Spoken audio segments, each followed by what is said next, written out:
We are live. Okay, I'm boomering, but you already know that. Okay, bear with me. Hi, everybody. What is today's date? It is Sunday, December 7th, in the year of our Lord 2025. I am Mr. Bummed Alliance, and I trust you're all doing pretty good. Pearl Harbor anniversary today, folks. Was it 41 or 42? I think it was 42, wasn't it? Pearl Harbor? Yes. Anyway, okay. Should we get some guests on? I think we should. Okay. First up, he is 1941. Thank you. Bear with me. Here we go. Oh, chat moved up. Alex Ashgan, benched. Hi, mate. 1941. Okay. Should we get the guests on? I think we should. Okay. First up, he is the jester from Leicester. He is the Star Wars novelist. Don't you know? It is Swap Shop. Hello. Hello. Hello. I can't say hello to the panel because they're all backstage. I can't How speak. are you? I'm all right. Thank you very much. Yes, been doing a lot of decorating with a house move and also Christmas garbage everywhere. So yes, I've had my You fill. moving house? Had my fill of bright bulbs in my face. Are you moving house? What? I'm not, but someone I know is. So Okay. yes, helping them out. I think Z's decorating as well. It must be on the is it a time of year to decorate just before Christmas? What? It's very confusing. It depends if What? they've got to be out of their old place and into a new place as fast as possible. Okay. How does it feel, Brown? How does it feel to have loads of white, speckly sputum drizzled all over you? All right, mate. Yep. I was just channel going. It's going well. Thank you very much. Yes, the social media is going really well as well. But been too busy to get another episode up at the moment, but it's coming soon. We need to get you to 500 before year out, don't we? It would be nice. Yes, it would be very nice. We Throw shall see your that. link in the chit chats. Anyway, Swappers, great to have you, mate. Shall we get the next person on? Do it. Okay, we've got the Christmas decorations up. You can see it's snowing, everybody. Polar bear, cigar, coffee, shitty mic, interrupting. It's the Phobos. It's always Hey, Christmas on Mars. Hey, Brown. Hey, chat. Right. Hey, Swappers. Yeah, who moves during Christmas, though? That's got to be real. You must really hate your mouth in front of microphone. You're dropping out. Okay, I'm in there. See, that's perfect. All right. Why? Why? Well, if I knew what was going on, I would. Okay, I've turned you up a teeny weeny bit, but anyway, we'll figure that out later. How are you? You good, mate? I'm doing pretty good. A little bit cold now. Wow. Cold and stream as well, mate. Yep. I ran the air conditioner all the way up to the day that I had to turn the heat like way up. And on that bombshell, shall we get the next person on? Yes, please. Yeah, I think we should. Okay. Oh, what a choice. Hobson's choice, everybody. Hobson's choice. Okay. Okay, I'll give you a clue, everybody. It's shit. Anybody? Not a clue. Professor R2. Hello. Hello. You're all right, mate. Good to have you back. You're all right. Ah, good to be here. You know, revenge is a dish best served cold. It is, mate. Yeah, especially when it's snowing. I'm not sure who I'm taking revenge on, but I'll figure it out. How are you, my friend? I'm doing fine. It's a busy time of year, but that's good. Busy time with family and friends and all sorts of stuff going on. Wrapping up the last few weeks of the semester here, so looking forward to a lovely break here in just the next few weeks. Oh, fantastic. I think I need to reset my mic already. When the audio clips, we go into a world of hurt, but I'll persevere. Prof, it's great to have you on, mate. Good to be here. Thanks. Who else we got? Okay. There is another. Should we get him on? Ooh, all right. Yes. Here he is, folks. Old Muncher himself. Mega Geek. Hello. How's yeah. everyone? Yeah. Yeah. Sorry, guys. I'm really tired. So I'm Okay. here. So I'm Here here. you go. Alex, Prof is it might be me, actually. Mm. By the way. What? Crackling. Yeah. I like Swapper's Avatar. It's pretty cool. One of my favorite movies. Well, what is it? Close Encounters, isn't it? Oh, is it? Close Okay. Of course it is. Yeah. Okay. I thought I it was put my X-Files for Christmas- some reason. Nah, I put my Christmas tree up today. What? Yeah, I put it up today. Has your Christmas tree come out? It's come out, mate. It's What? come out. It came out the closet. What? Pal. It literally came out. Is this Oh, the huh? gayest Christmas tree ever? If it was be naked, put it that way. So there you go. Anyway. Ian, So there we you go. do well, yes. Did you put Sorry, it up mate? yourself? Did you put it up yourself? No, unfortunately not. My brother helped me put it up, and my mum was supervising. Put it that way. So No. Your brother supposed to helped put you it put it right. up. Oh. You were yeah, he supposed to didn't sit reply on with- it. You were supposed Sorry? to reply with, no, I didn't put it up myself. I put it up in my living room. And he didn't sit on it. He didn't sit on it. No. So everything's going good in Mega Geek world then, by the sounds of it. Yeah, it is. You guys, as you guys know, or may You not know, I guys- had. No, we wasn't I- asking, mate. Okay. We're going to super... I had my screening yesterday. Yeah. For Rebecca. What? yes. The screening. What? Yes, and it was a huge success. I couldn't have asked for more. Everybody, they laughed at most of the jokes. They loved the film, apart from one idiot that didn't like the film. And it Yeah, was- sorry and about that, Mega Geek.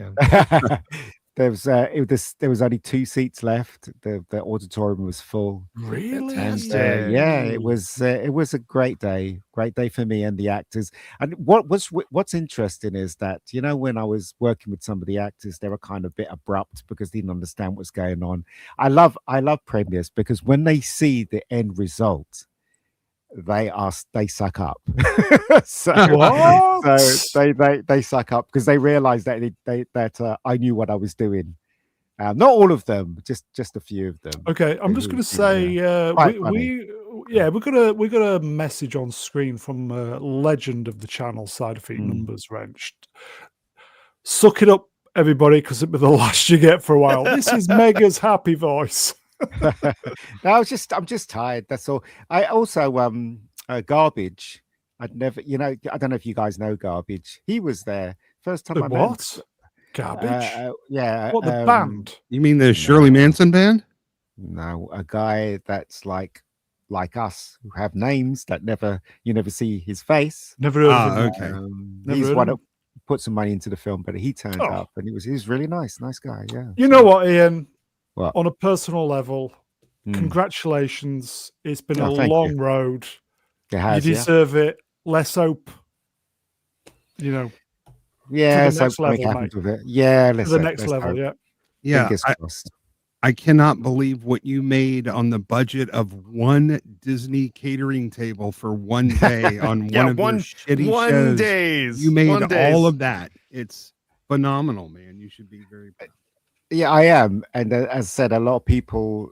As I said, that I was nervous because I don't know whether they were going to like it or they're going to have problems with it. But as I said, you can always tell when someone's lying to you. But the majority, well, actually most, or in fact, all of them apart from one, you can tell that they liked it. Not me, by the way. Okay. Yeah, So- it's not even a day of catering. It's just Look- one table. One day. Look who it is, everybody. Channel favourites. Velma Dinklage in the chat. Any bumming in it, though? No. When Well, I say people liked it, I said Z's people not here. at the screening they liked it. I mean, I'm not talking the about bumming? people, Yes, the bumming. Yeah. So I'm trying to be happy, but Ian's spoiling it. But there you go. So That's my Oh. job. You know that. I know. I do have to say, when she's holding the other woman at gunpoint and What? it's really tense, I expected for all the clothes to start coming off, and they Thank start Camping's really intense. kissing really Anyway, hard. that's 10 minutes. would've Ian, been well done, fun. mate. Shall we you. get on with it then? Yes. Mhm. Yeah, let's Okay. move on. Chat, good evening. We can see you. That's Ian being happy. God love him. Okay. Should we do the super chats? Let's do the super chats. Mega Spider-Man ranged €5 to all. Favorite Spider-Man costume and why that? Favorite. I think mine is the Raimi one. I know mine. Yeah. I like the Nicola- Raimi one because the what is it? The webbing on his costume kind of is like a bit 3D and it stands out. I kind of liked that. It is a one. nice detail. You're right. Yeah. Yeah, it's all right. Yeah, I like that. Yeah. Anybody else? I would have to say Spider-Man 2099 from the original Spider-Man 2099 comics. In the 90s. Ooh. I hadn't read Spider-Man for a long time, and they came out with the 2099 series. I used to love it, and then I had a long break from it because the superhero stuff just got so old for me. And then I jumped on with the Spider-Man 2099, and it was a breath of fresh air. I absolutely loved it. Great new idea. The suit looked awesome, and he had some great new powers as well. So that's always going to be my favorite, I think. Anybody else? What did it look like, that costume? It's dark blue with a red kind of skull spider type motif on his chest, and this amazing kind of line motif on his face. It's difficult to explain, but he looks amazing. He looks so much better than the regular Spider-Man. Oh, okay. I like the black Spider-Man costume, the Venom suit. Yeah. But I'll tell you, I was with a bunch of kids in Civil War, took some family, and the moment his eyes contracted in that suit, they all just lost their shit. They were just jumping and cheering. They really seemed to like them. I like the more classic ones though. Prof. Yep. Yeah, the classic red and blue is amazing. Although I'll say the adaptation they did of that for the most recent Marvel Spider-Man game with the white spider on it. That's nice. Yeah. Is a really cool variation on the Yeah. classic version of the costume. I like that one a lot. I like the Nicholas Hammond one. No, Okay. that was crap. Favorite Darth Vader moment in anything and why that? When he, well, I know mine. If I can go first, when he refought Obi-Wan in the Obi-Wan TV series, that was peak. Have you come to destroy me? No, I've just Yeah. come. You're following me, man. What the hell? Yeah.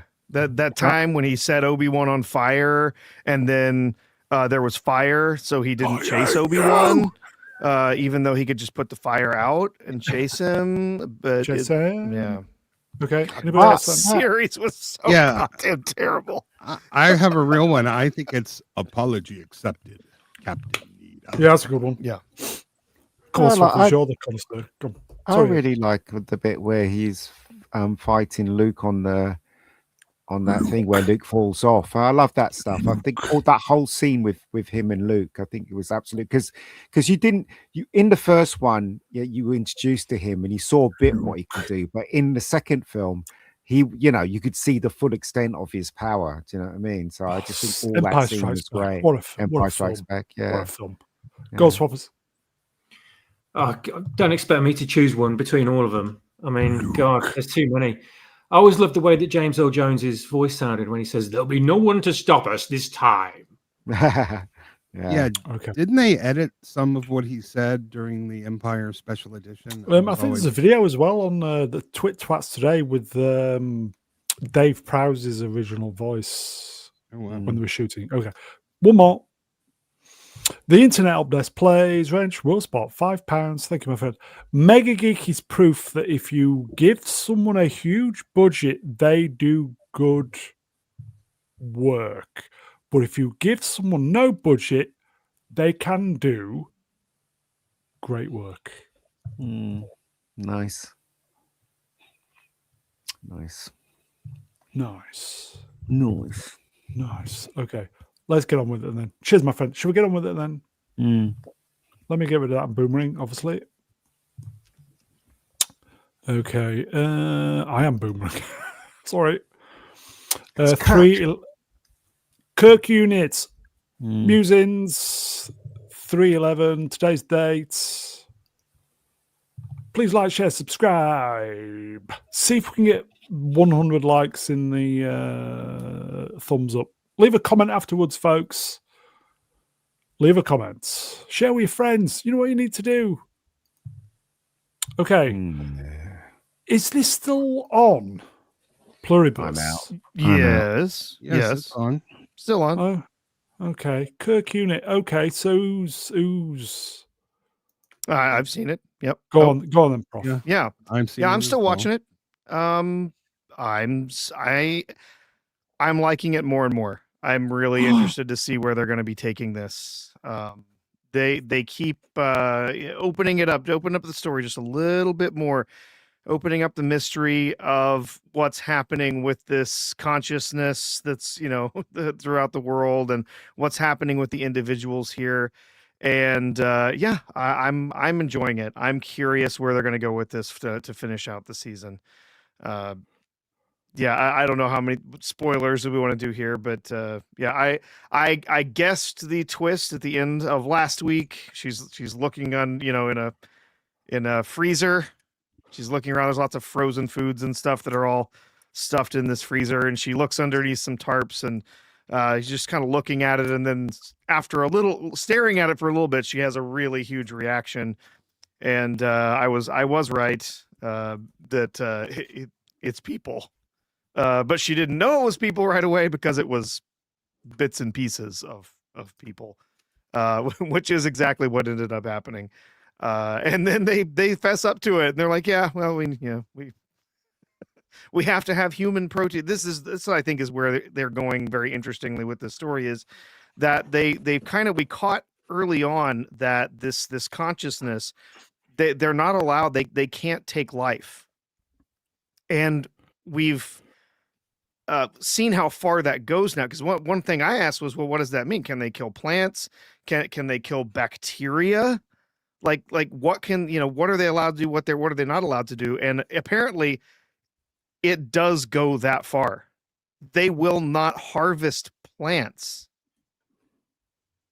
unless just forage it. Like if an apple falls off a tree, they'll take it, but they won't pluck it off of a tree. So literally if it goes that far, then 3/4 of the world is going to starve to death because they can't collect enough calories for the human beings that are on the planet, because they literally all they will do is forage. They cannot have any kind of agriculture. They can't have any kind. Because can't kill animals, can they? They can't kill animals. They can't kill plants. They can't harvest or crops. They can't even harm plants, because there's plenty you can eat off of a plant without killing the plant. I mean, that's what seeds are.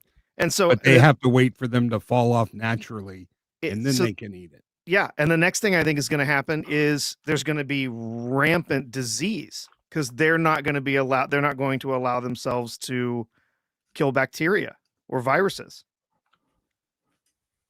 Right. So it's going to be I have no idea where they're going with this story wise, but it's getting pretty wild. Yeah. The curious thing about the freezer is it was sort of obvious it was people when she first walked in, but she acted surprised. So a lot of people were coming up with theories that was sort of people, but more horrible. I thought it might have been like babies or baby spinal fluid, because you haven't seen a lot of kids throughout the show. No, it's just, they call it human derived protein. But yeah, I said from the very beginning, I'm intrigued enough to want to know what happens, but it's still so dog ass slow. Literally one thing happened like this whole time. Yeah. And it's definitely taking its time to tell the story. Then there's no question. I think I'm still out on this.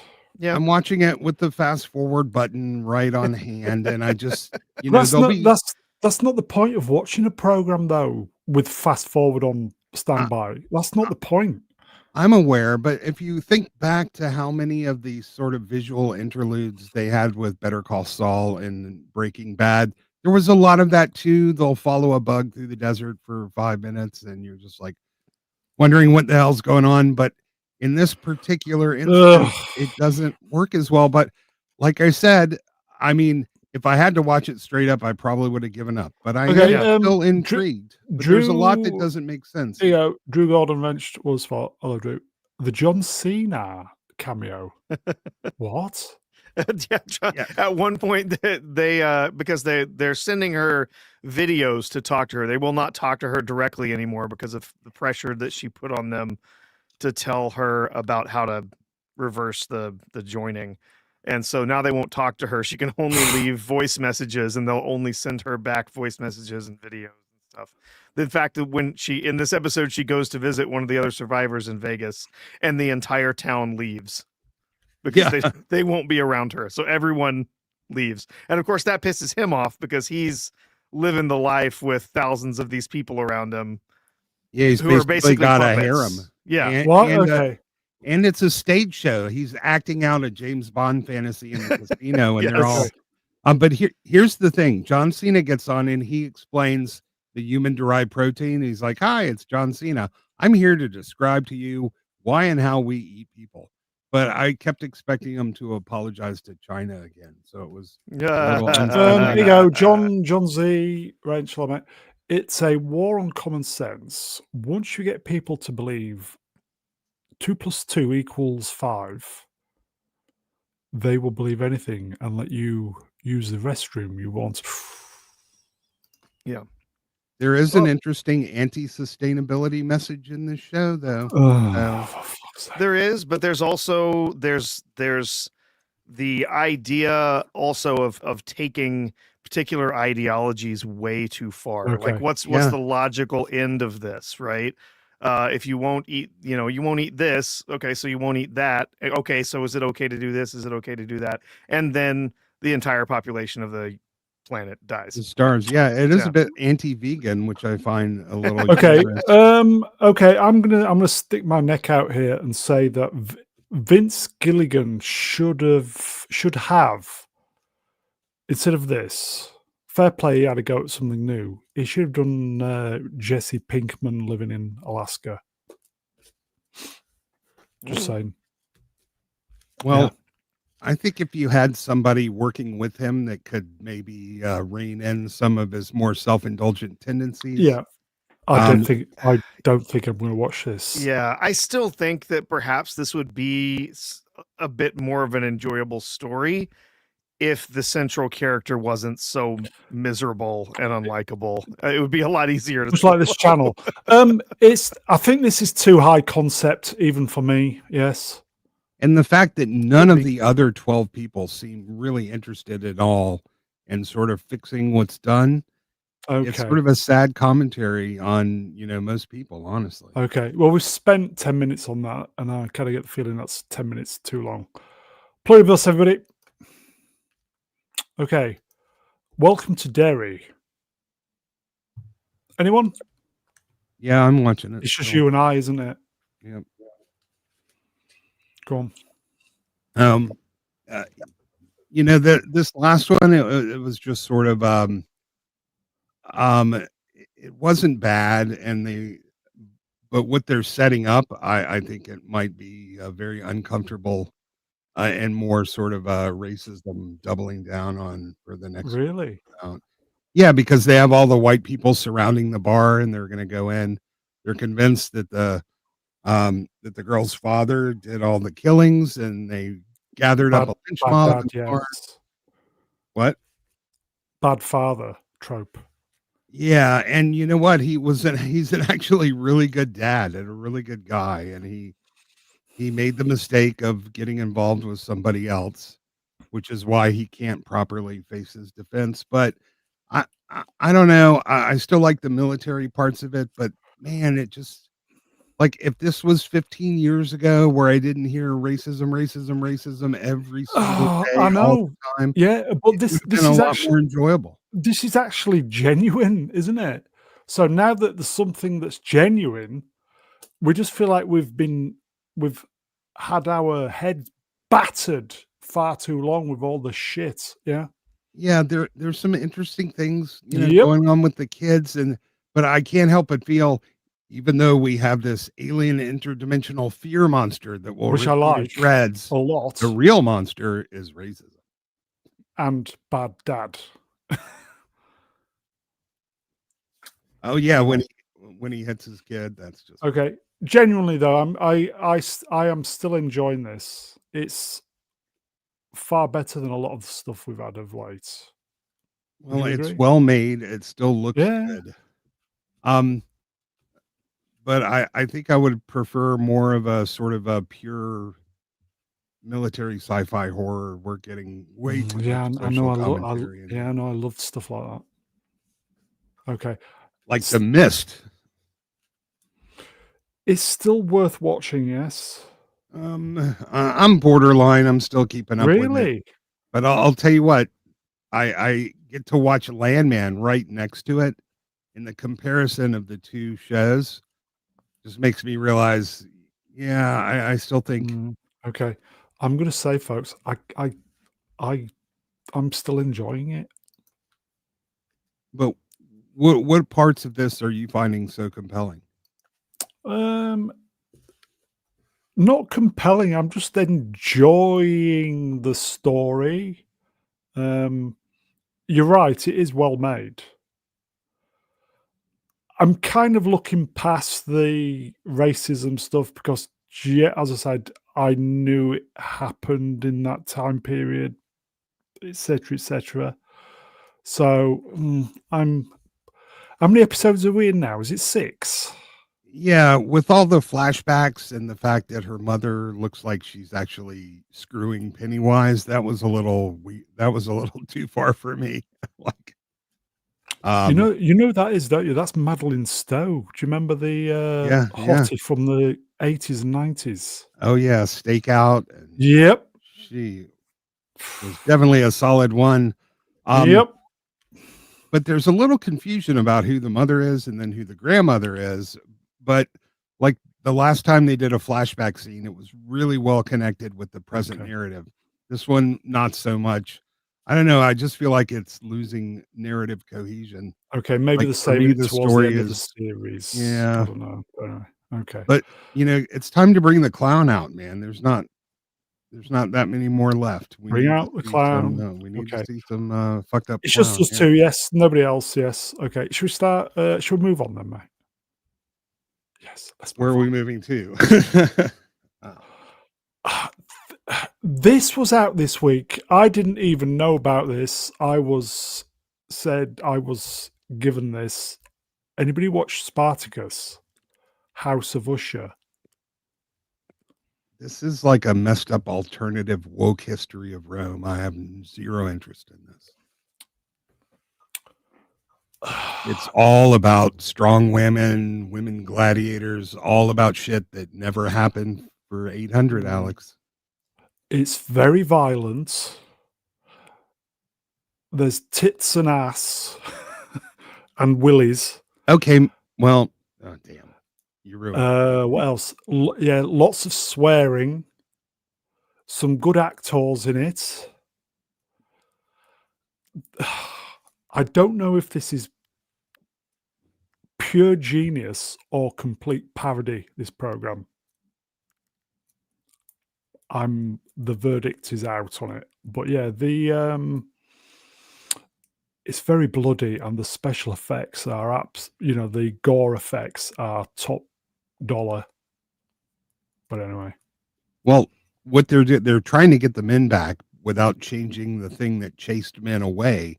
They're just, hey, we'll add some titties in here, some more action, and maybe we'll get the men back. But they haven't changed the message, which is really the thing that's turning off audience. The new lead gladiator is a woman, though. Yeah, my point. So I'm kind of thinking. No, if you just need tits, there are other places online to go get those. They need to actually start writing good stories again. And this is not Claudia back. Yeah, here we go. Arch Colin, hello, mate. Wrenched, Mr. Brown, mate. Claudia Black was in it, yes. Yeah. But anyway. Okay, I'm going to watch episode 2 at some point. I'll report back. I'm still invested. Anyway, anybody else watch it? Ian, did you watch it? No? Did you get time? No? Nope. Okay, this is going really well. Let's move on. Absolutely Nobody's no watched interest anything. whatsoever. I really couldn't have cared for the previous show either. Ah, okay. Yeah, the very first one was excellent. Okay, Landman, and I know Taylor Sheridan watches us. Okay, Landman episode. What was it episode? This was 4. 4? Yeah, and it just keeps getting better, man. This show is man. insane. But it's really showing up the competition too. Like if this was broadcast television, this would get all of the viewers, man. It would have like a 79 share. It's insane. Okay, here you go. Call me not Jeffrey. Tapped out. What? Damn. Oh, I'm interested why this was a very powerful episode in terms of character. I do get a little tired of Ali Larder's shtick, just being the Possibly. crazy wife, but there wasn't that much of her in here, and there were so many really great character moments in here. I swear, man, Sam Elliott had me just clutching my chest. Oh my god. Yeah, the writing feels that it was written from the heart, and you can tell. Yeah. Yeah, I have a feeling somebody in real life went through a similar bathtub scene. But Yep. then, Billy Bob comes in and he's like, did he say that old thing? Like it's just when you think it's going somewhere, it'll add a few twists, and they're just brilliant. And the Demi Moore, I can't praise her acting enough in the show. Yes, fantastic. She's Andy Garcia as well. I wonder where it's going to go with him. Yeah, I will say, like, this episode wasn't as much fun as they typically are because there was a lot of serious stuff going on in this. Yeah, funerals. Yeah. Yeah, but and he even says, he's like, it's ain't supposed to be a happy trip. We're on a goddamn funeral. So, no, great episode though. I'm really curious as to why they would tap out. Okay, and there's only this is episode 4, so there's only 6 episodes left. So it's going to just about get going, and then it's gone. Yeah, something's going to happen with that truck. There's more to that than meets the eye. I do hate this 10 episode shite. It's just tiresome now. The 10 episodes, just fucking tiresome. Yeah. Yeah, Yeah. like 22 episodes of this would be freaking excellent. It doesn't seem like they've figured out how to make a show in 10 episodes yet. Either they've taken an idea that should have just been a 2-hour movie and they stretch it across 10 episodes. Yeah. Or they have a story they can't possibly fit in 10 episodes, Yeah. but they do it anyway. Yep, And then you exactly. miss out on stuff and it's uneven and it's a mess. And so it doesn't, I just Well- don't get, they've been doing this 10 episode thing for years now. I Just don't know how they shite. haven't figured it out yet. Well, they're still used to either writing a 22 episode season or a 2-hour movie. So nobody's really been able to adjust their barometer for 10 episodes. But I'd like more. The other thing they seem unable to do, but they do it here, is to get the next season out the next year. Landman has been great about that. But most shows, I don't want to wait 2, 3, 6 years between seasons. That's ridiculous. Yeah. I saw something just this week. It was something they're like, oh, they're filming this show now. I'm like, oh, wow. They're going to get that turned around real fast. And they're like, no, it's not going to premiere until the start of 2027. I'm like, good grief. Okay. Like 18, 20 months between seasons is ridiculous. Okay. Dear Paramount Plus, this is your best program. Give it some more episodes for fuck's sake. Yeah. Who said that they tapped out? I can't find them in. Call me not Jeffrey. Okay. Call I'm me very Jeff, not interested. Jeffrey, yeah. Yeah. Could you chat about, kind of why you left? I'm really Okay. curious. I'm genuinely interested. Okay. Shall anybody else then? Anybody else? I'm looking at myself. Anybody? Not yet. No, I really want to watch it, but I haven't had a chance yet. So I will say everyone in my family, they're all different. They all have different tastes. They're all, a lot of them maybe but they all love this show. I've gotten them all to watch it. Yeah. And they're all loving it. This is Paramount Plus's flagship show. 10 ain't cutting it, folks. Do you think they're making up for the crap of Star Trek? We'll get to that in a minute. Okay. I think it's a sidestep. So there is good news. Landman has been renewed for season 3 at Paramount Plus. The renewal comes as the oil industry drama has aired just 3 episodes of its second season, with the 4th due today. So that's a bit of good news here. Yeah, there's another thing to consider about the old model. Even though it was 22, 26 episodes, they took holidays off. They had the occasional rerun. They spread it out. So you had a good 9 months of new television coming weekly. Then the hiatus was only a couple of months and they started the new season. Here, even if they make a show every year, it's 1.5 months worth of stuff. And then you have to wait 10.5 months for the new. Here you go at Suliu. Oh, mate. AKA Dallas 2.0. Mr. Sheridan, yes. It does feel like Dallas 2.0, yes. Which is good in my book. I don't know, man. I'm not a fan of soap operas. Oh, Dallas was amazing, though. For a while, it was, yeah. Well, up until the point where Bobby came back. And then it kind of lost a step, didn't it, after that? So, yeah, this is better than Dallas, and it's not. It's a character drama. I wouldn't call it a soap opera. Soap operas are melodramatic. Even what did they call the evening soaps? Those shows. They had a word for them. Shows soap like operas. Dallas. No, soaps are in the day. They had a word for the evening one. Anyway, there's more to it in this show than those kind of shows. Okay, Got more substance and more humor and more heart. Just primetime dramas. I mean, I don't know. Yeah. What other name there was for it? Okay, show. Brown, as a fan of this show, what do you think to call me Jeff, not Jeffrey's comment just there? This one. Yeah.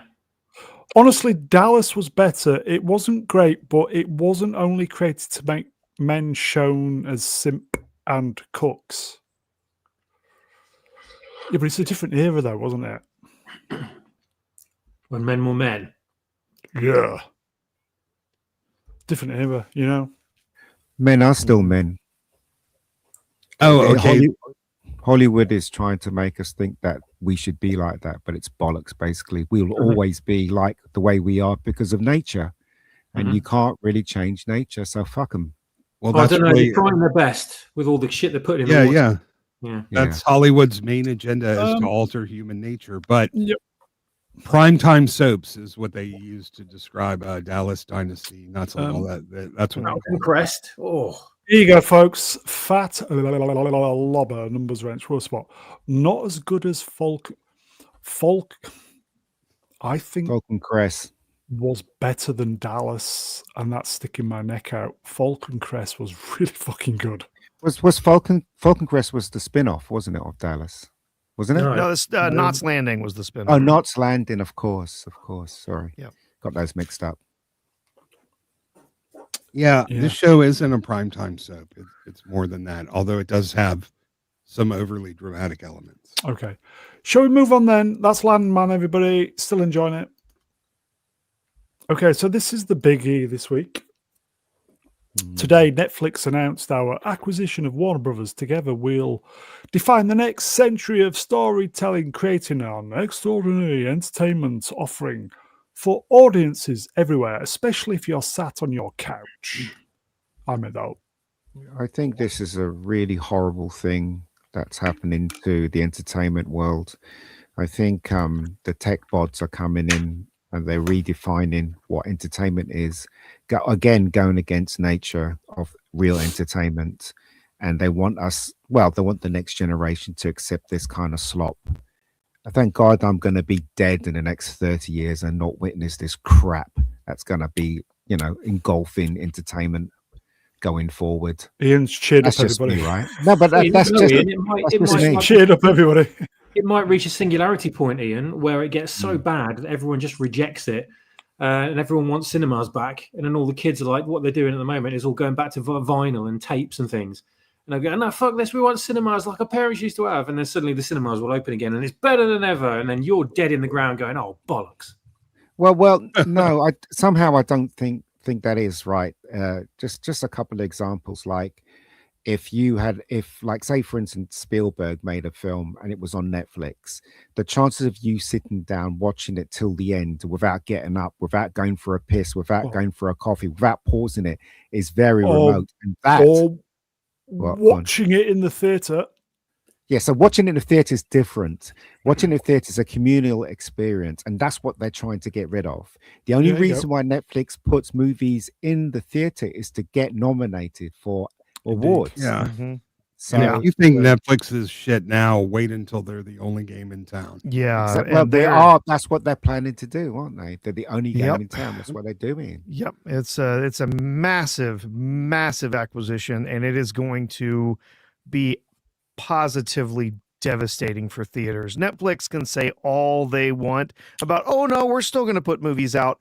I'm sorry, we have seen your track record. Your promises about that are worthless, right? We know exactly what you're going to do. You're going to say all of this stuff. Oh, we're going to put all this stuff out. We're going to do all this stuff so you can try and get regulatory approval of this we're deal. losing the battle because this next generation of people, they're TikTokers, they're Twitter, they're this, they're that. So when it comes to watching movies fully, I think that's going to be a dying thing. Yeah, they do bring the gay though. You got to give them credit for that, man. Unless into that sort of thing, they do bring the gay. Unless they stop this is where it's heading. This is what I think, anyway. I might be wrong. Who knows? I think you're correct, Ian. I think you're correct. It's sad. It's very sad. Rest in peace, cinema. The thing is, cinemas haven't done themselves much of a favour, have they? The prices were ridiculous. The food prices were excruciating. The food was actually zero nutrition as well.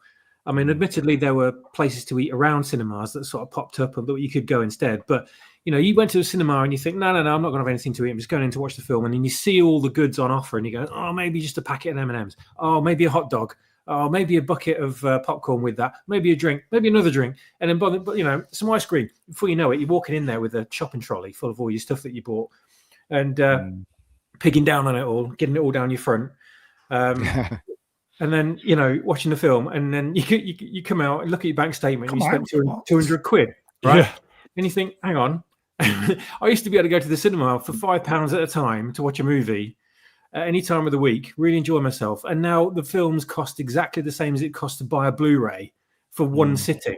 People might as well go and wait for it to come out on disc, go out and buy that and watch it as many times as they want and get all the extras. Not even coming out on discs, not even coming out on discs anymore. But if Netflix really, sorry, pal, if Netflix really cared about entertainment, what they would be doing is, if they did buy Warner Brothers, what they should be doing is teaming up with them and saying, right, let's create some cinemas, let's make films for the cinema, right? Let's have a communal experience with our movies. Let's make proper films, but they're not, because they want everybody to be at home. You know what I mean? That's what they want. Yeah. So that's they're only interested in content, not cinema, and they want you to be watching Netflix as much as possible. So they continue to raise the prices and continue to bring in ad revenue.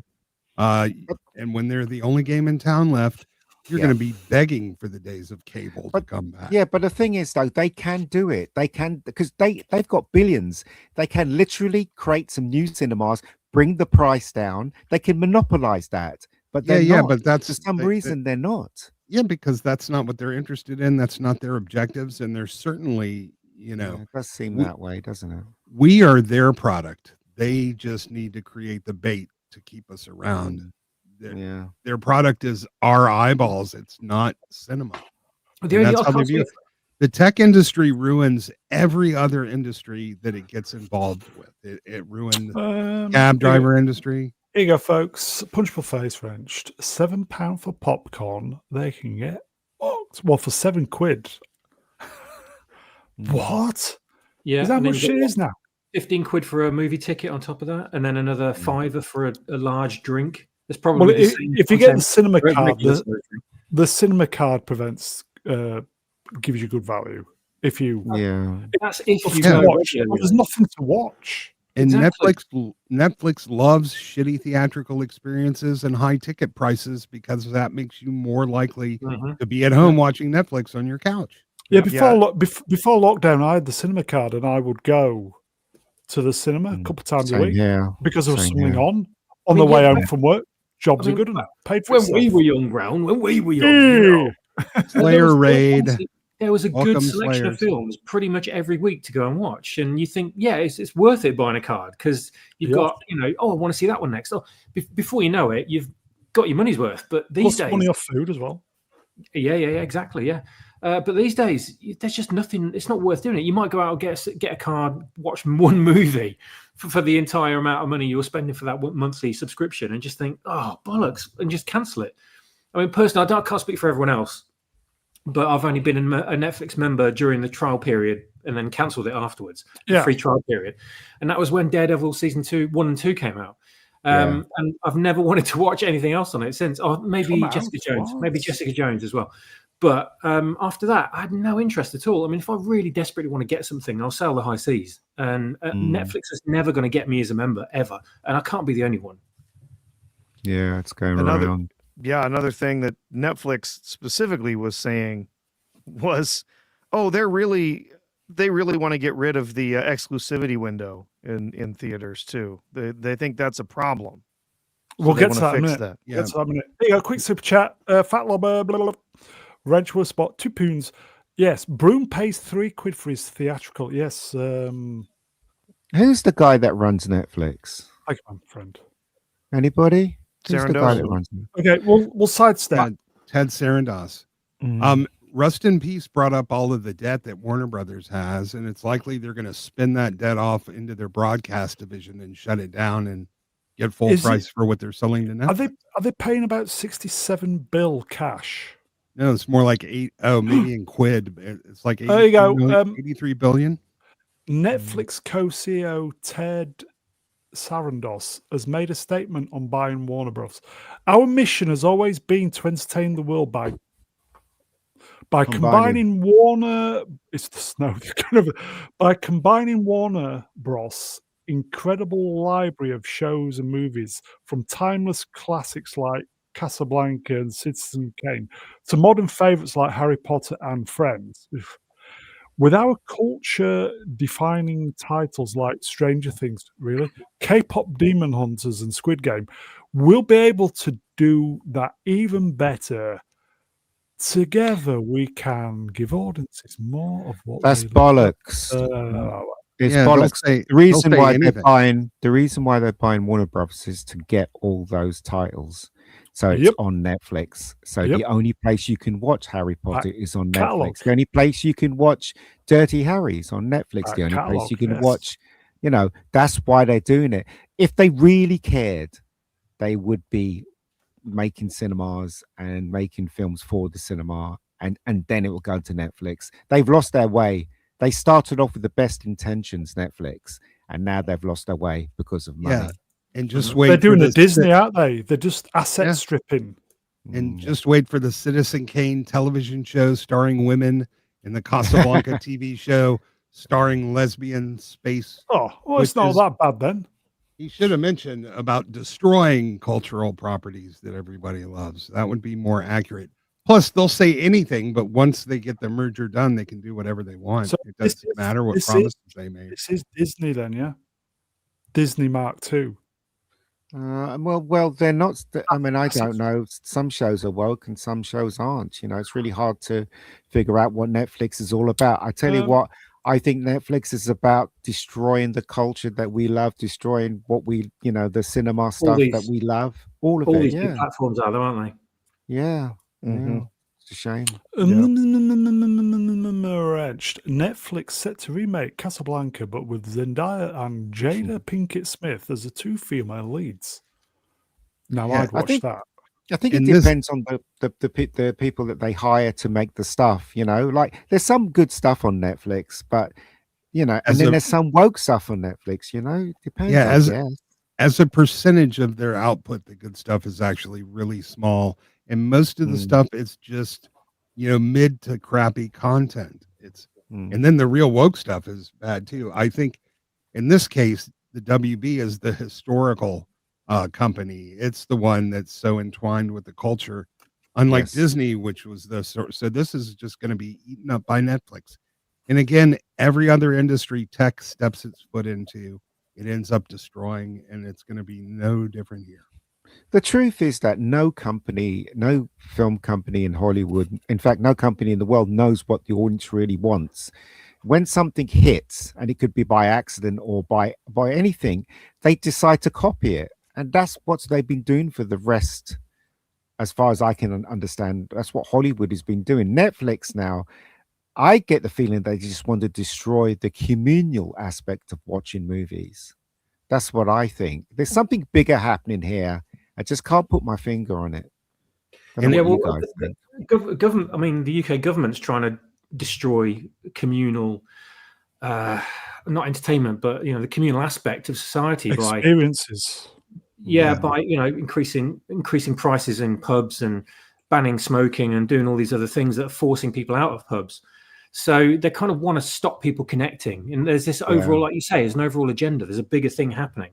When you step back and look at the map, you can kind of see the game plan, and they want to cut us all off.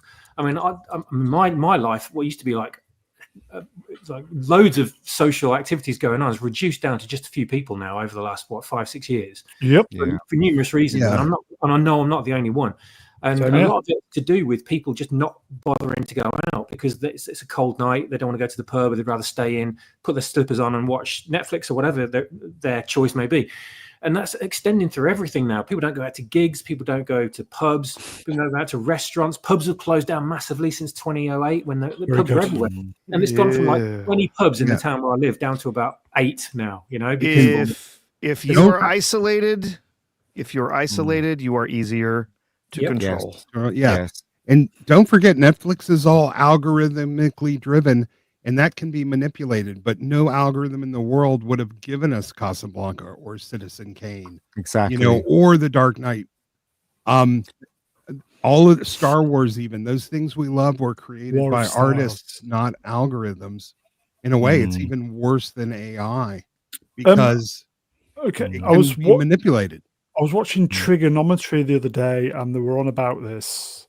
And the guest said to Trigonometry, "It is up to you guys, independent producers, etc., who are doing well, to possibly do entertainment content." I love how these idiots always say shit like that. It's absolute bollocks, right? Any independent filmmaker, right, who spouts, I'm independent, I'm doing it on my own. Once the studio comes and say, right, we're going to give you 2 million, 5 Ka-ching. million to make the film. Yeah. It's a Sell out, complete swap over. So it's all bollocks, really. Everything's driven by money, yes. And I would confess, even I would, if somebody said to me, oh, we'll take on Rebecca Gold, but we're going to give you 5 million, but it has to be this, it has to Okay. be that. I might. Do you know what I mean? It's money. at the end I of the can confirm Ian will sell out for 5 million. day. Yeah. Yeah, don't forget, if the powers that be want you not to watch Trigonometry, they can turn that shit off in a heartbeat. Exactly. It's all about Exactly. reach. Well, yeah. And has Spotify and Pandora improved the state of music? No. Okay, shall we? It's a sidestep. The Netflix Warner Brothers. I could have just done an entire show with slides. There's just been so much. I know, it's this crazy, right? Yeah. week. Okay, Netflix teases that Warner Bros. Theatrical release windows will evolve to become shorter. My pushback has been mostly in the fact that the long exclusive windows, which we don't really think are that consumer friendly, says Ted Sarandos. He's wrong. He's completely wrong. If you have a good movie, and it is a good movie, without the woke shit, without all the crap that in movies today, and it's entertaining and it moves people, the longer you have it in the theaters, the more people want to see it because of word of mouth. Word of mouth is one of the most powerfulest things when it comes to entertainment. Once you make a good film and it's good, it's really good, people will talk about it. The longer you have it in the theaters, the more money would make, the more people will want to see it. And then once it goes into streaming or Blu-ray, you'll see that people will want it. They will want to own Yep. it. Yeah, when And he that's says how it works. consumer friendly, he really means Netflix friendly. Yeah, Netflix That's what he friendly. means. That's yeah, what he means. which is rubbish. It's absolute not. They're destroying cinema as we know it. That's what they're doing. If there was a film that came out, it was like a tentpole movie that Came out. of a franchise that I generally loved, and I knew that wasn't saturated with DEI. This is one reason why I don't go to the cinema anymore, because movies are it's a risk, isn't it? You take a gamble every Bullshit. time now because of DEI in it, and I don't want to give them my money. So if like back in the day, say 15, 20 years ago, before all this shit started, I would want to go to the cinema to see a big sci-fi release or something. I wouldn't want to wait for it to come out on streaming or Blu-ray or anything else, or pirate it or anything. I want that experience to see it on the big screen and pay for it. Yes. And they're not giving us the incentive anymore to do any of it. Can I answer this question here? Yep. Go on then. So it wasn't me that put it on Netflix. It was the distributor that I have never seen one penny from Netflix, and they sold it to Netflix without my permission. Right. And I've literally sent them a contract saying, can you please pull it off Netflix? So I had no idea Bad Day was on Netflix until one of my friends told me it was on Netflix. Do you know what I mean? So I didn't know. And quite frankly, I had no power over something that I own. And if I was going to sue them, I need money to hire a lawyer to sue them. And I just don't have the money. So there you go. That answers that question then, right? So there you go. So up your bum. Up your bum. Yeah. Okay. Anything to add then? The exclusivity window is what makes theaters worthwhile. Not that That's right. you're taking away options from people, but you're allowing the art that is cinema to actually exist in a particular medium. I mean, this is like saying that we're going to replace Broadway with Netflix, right? Or are we just people are just going to watch musicals or from high home? school theater? Okay. Right? or anything, right? Any sort of live theater, right? But here we're talking about it was always meant to be this communal viewing thing with the giant screen and the sound systems and everyone together. I mean, how many comedies would not be as successful as they are without having been sitting in that theater with everybody laughing together at what we were enjoying on the screen. It's a completely different medium, and it's incredibly frustrating. Somebody said on the Wednesday stream that Raiders of the Lost Ark on release stayed in their theater over a year.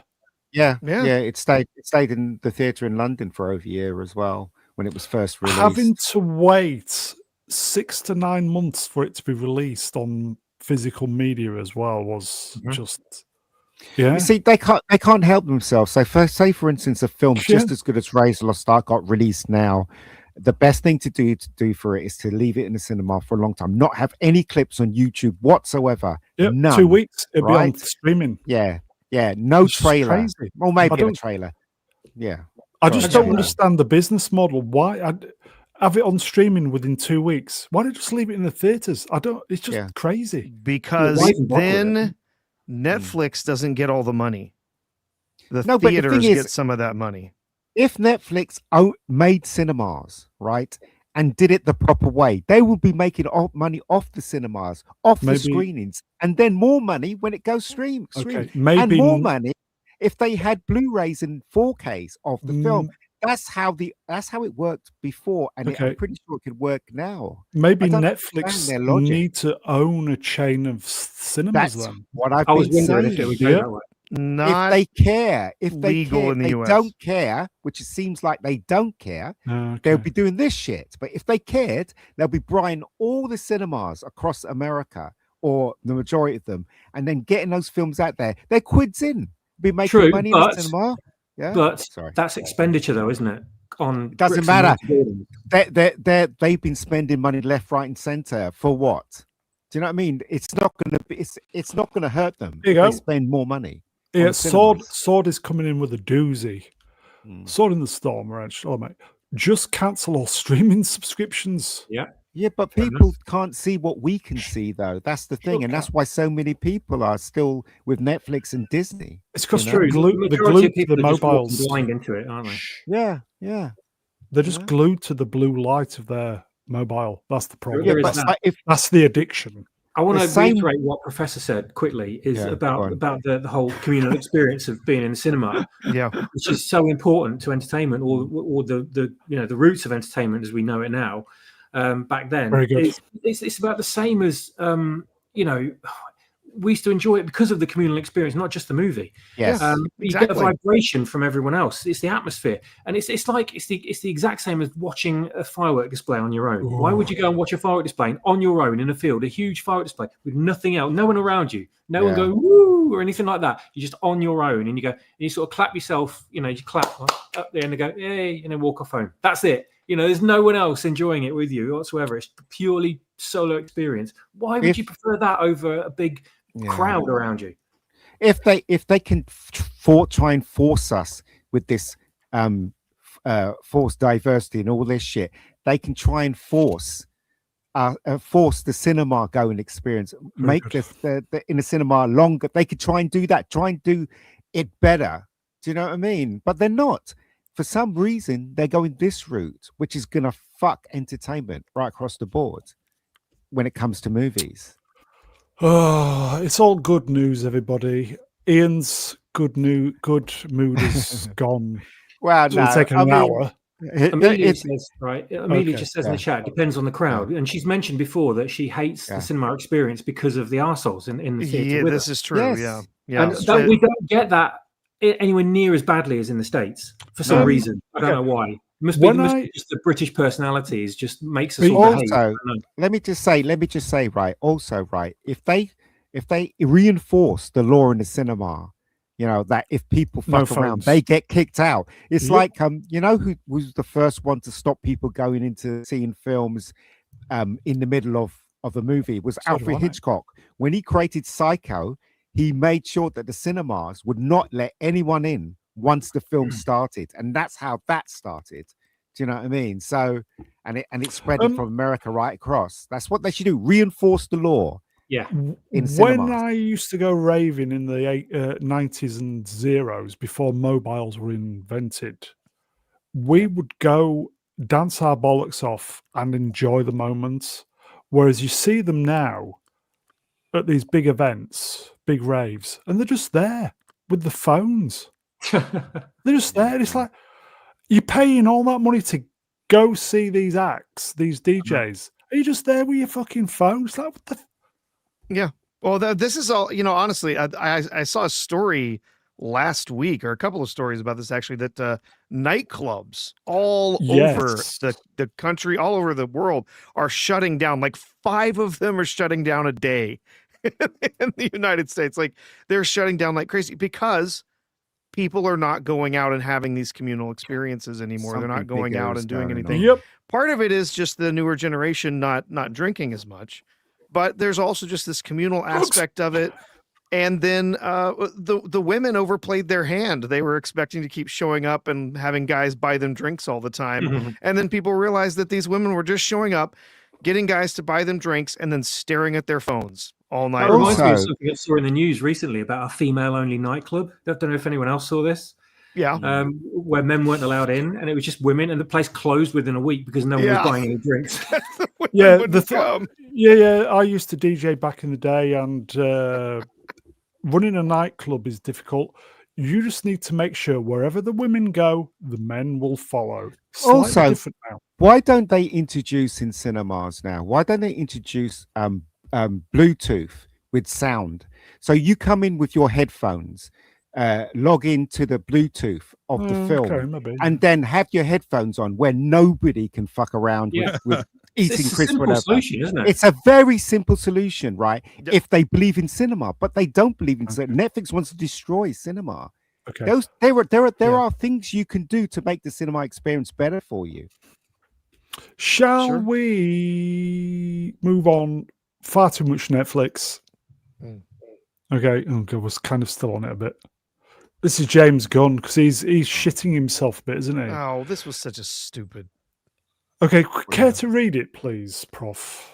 If you want to see something from a filmmaker, consider phrasing it as I, as opposed to we. Your What? personal desire is meaningful and has weight, but when you frame your personal desire as a universal one, it rings false and becomes forgettable.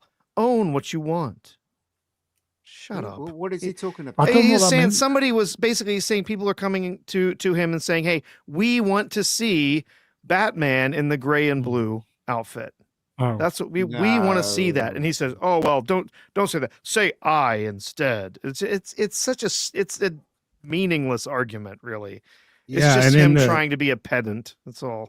and in the tweet, like right after it, he uses He we uses and the word we. "we" to describe something. Yeah. He just wants to try and be different, and because it doesn't make any sense that Batman. The reason why he was grey or in the comics is because of color. I don't understand. I know there was a reason, but he's meant to be all black because he works in the night. Mhm. So, walking around in a grey and blue costume, they're going to spot him coming a mile away. Yeah. That's the whole point of him being black. Yeah, because when Yeah, it started off, him- the first comics, his costume was black. In the Yeah, first comic. it doesn't work as well on the page because of the way the 4-color printing and Exactly, stuff. It's exactly. really messy to be black. So they made it instead a gray Yeah, and you blue can't- color you- because it you stood out can't- on the page better. you Yeah. can't get black because of the comics were just printed in. It's the black, you see. You can't. Yeah, Black- cheap quality paper, Black, low quality. black will print. It will look grey, even though it is. You've got to print all Yeah, the other yeah. colours behind it as well, so it becomes a rich black. This goes Yeah. to show that Yeah, James Gunn doesn't know what the fuck he's talking about. Yeah, that's why Venom was always half blue on the comic page. Mhm. Yeah. He wasn't Yeah. actually blue. But What if You know- what if you said I and many others? Yeah. Would that work? Threads is where James Gunn goes when he that's his PR mechanism, since he doesn't get a lot of play in the press. If he wants to put something out, he does a fake tweet in Threads, and maybe even his own accounts answer him, and then it gets picked up by He's failed. It doesn't matter what James Gunn says. Superman was shit. Shall we move on? Mhm. Yeah. Oh no. What's this shit? First teaser trailer for Supergirl is reportedly set to release this Thursday. Who gives a shit? You're going to give a girl a skirt that's going all the way down to her knee when she's meant to be hot and sexy in that costume? You're going to give me someone a girl that is not even as half as pretty as Helen Slater? Fuck that. No. And then she's drunk on top of that in the movie? Fuck off. Do you know what I mean? There's no way I'm going to be seeing this movie. Absolutely no way. This is going to be shit. It's good to have Ian back, isn't it, everybody? No, I'm just saying. I'm not saying this with any venom. It just sounds like I don't give a shit. I really Venom? don't That's care. wrong franchise. That's the wrong air. I don't care. I really don't care. Okay. Anybody? Well, Brazil didn't like it very much. Everything Yeah, they showed in Really? Sao Paulo. They were very underwhelmed, and it made Has- some news outlets, but not most of the big ones. Yeah, There you got go. the Blondie soundtrack in the background. "Call Me" by Blondie. First in single the- I ever bought that, everybody. Yeah, and lots. It can be Emperor Goodwin. You're right. When some of the reactions, a lot of the reactions we heard are that this movie looks goofy. That does not bode well. I'm not interested in seeing this regardless. You put it in the Phantom Zone. Saw what you did there. Very good. Anybody? I still can't get past how stupid that Superman symbol is. Shite, Yeah. isn't it? James Gunn, that symbol shite. There are millions of girls that look better than that girl he's cast. Yeah, I'm not Um, sure Millie Alcock is a very good actress either. I mean, she only had a few episodes of House of the Dragon. Okay. and- Okay, we're going to blast through all these. Emma Stone reportedly turned down starring in The Batman Part 11 before ScarJo was in talks. Anybody? Don't blame her. Mm. That's all I I'd be can say. surprised if it ever gets made. They're just cycling through the same actors in superhero movies. Looks like it. I'm tired of both of them. Yeah. Yep. Okay. Fuck it then. Zootopia, which has only been out a week, has already outgrossed. It's made 900 million in literally a week and a bit. And it's cheaper than Superman, Which- is it not? Outgrossed the entire theatrical run of Superman. But seriously, guys, the reason why Superman failed is not only because Superman got beaten to a pulp all the way through the film, and I don't care if anyone disagrees, it's because the guy they cast as Superman doesn't look like Superman. He really doesn't. They should have cast someone better than him. And Borderline on that one. the whole thing doesn't work. If you're gonna make a soft Superman and add stupid freaking dog with him, come on. The dog Do you know what I was mean? That's not Superman. That's not Superman at all. Anyway, I rest my case. Yeah, not that it isn't successful anyway, but 300 million of this is in China, and they get a much smaller percentage. They get back anywhere from even 10% up to 25. So Yeah. It's usually Hey, less than 20. yeah, they never Con- talk about that. Corn Sweat. I'll say it again. Corn Sweat needed 6 more months in the gym, more roids. I may have bought into it a bit more. Everybody knew what he should have done with the film. It should just been about Superman. Yep. But no, he's doing the same thing that the Zack universe did, rushing everything. What a fucking moron. You think they would have learnt from the mistake that it's not Sam Raimi, but the studio made with Yeah. Superman 3 by forcing too many villains into it, and you just distract from what the central core of the story should be, because your eyes are everywhere and you can't concentrate, you can't focus on the main plot. So Yeah. you just walk out of it thinking, well, okay, I just saw some action, but I wasn't really invested because your attention just spread too wide. And that's what happens with this. He managed it in Guardians of the Galaxy because it was an ensemble piece, and it was meant to be an ensemble piece. But this isn't. This is about Superman. This should be about Superman. Yeah. Why is it okay to put men through these horrific regimens and take dangerous drugs, but women can basically eat pie and show up Double ugly in a fucking movie? standards. Let's move on. Yay. Oh, much better. Star Trek: The Motion Picture, 1979, premiered on December 7th, 1979. 46 years ago today. What? Bloody hell. I remember seeing this picture, and the only thing I was looking at was that woman's legs when I was a kid. Paris everything Kambata. else Versus didn't matter Kambata. to me. Oh, Yeah. jeez. I was always wondering why she only got half dressed. Yeah, that's what I thought as well. She's gorgeous, though. Absolutely gorgeous. Yeah. Mhm. Yeah, even I admit that skirt is a little shorter than it needed to be, and I'm Sweet. okay with that. Here you go. Sun and Storm Wrenched, stating the obvious, but it's look at that cast in this movie. Woke AF. Was It's she supposed to be a different race, or was she human? Yes, Yeah, she's she supposed was to be a Delta. Okay. Yeah, Yeah. she was. Yeah. So She their, was- race, their race could only walk. For all we know, could walk around just half dressed all the time. And Yeah, well, that's what the, Canonically, they walk around naked on their planet quite a bit. Mega Yeah. Geek Unit. yeah. Well, that's what the Orions are in Enterprise. They are kind of have these sex pheromones, and they What? yeah, the Deltans. That's why she says my oath of celibacy is on record. Because if she has sex with a human, he'll become her slave for life. Much like, Real Democrats. life. Yeah. Yeah, there's It did- This movie did have that sheen to it, didn't it? That really expensive looking sheen to the whole very movie. much so. Yeah. Yeah. Terrific. 46 years. Fucking hell. Yeah, great film, and the latest attempt they've made at the director's edition, excellent. Yeah, they did a great job cleaning Still up not the film. perfect. Still not No, perfect. no, it's yeah, not bad. but they did a great job cleaning up the film and tightening up the director's edition, making it look really great. So Yeah. I had Yeah, a- it's the best 4K transfer I've seen, and it's 10 times better than Aliens mhm. with all that AI slop in it. Swappers. Oh yeah, Aliens is terrible. That wasn't even a remaster. They ran that through a bunch of AI. There you go. It's terrible. Gavin Blackburn, one bench was right low. Gavin Diddler Decker. what? Sorry, what was What? Swapper's going to say? Hitler? Swapper's the chance. What? Swappers? Swap. And I was just going to say, I had the Captain Kirk action figure, 3.75-inch action figure from the movie. Oh, I think it was for a Christmas present, and I didn't know what it was from. I think I probably opened it, forgot about it, because I had so many toys back then. I'm, loath to admit. Spoiled bastard. I was the sport only child, yeah.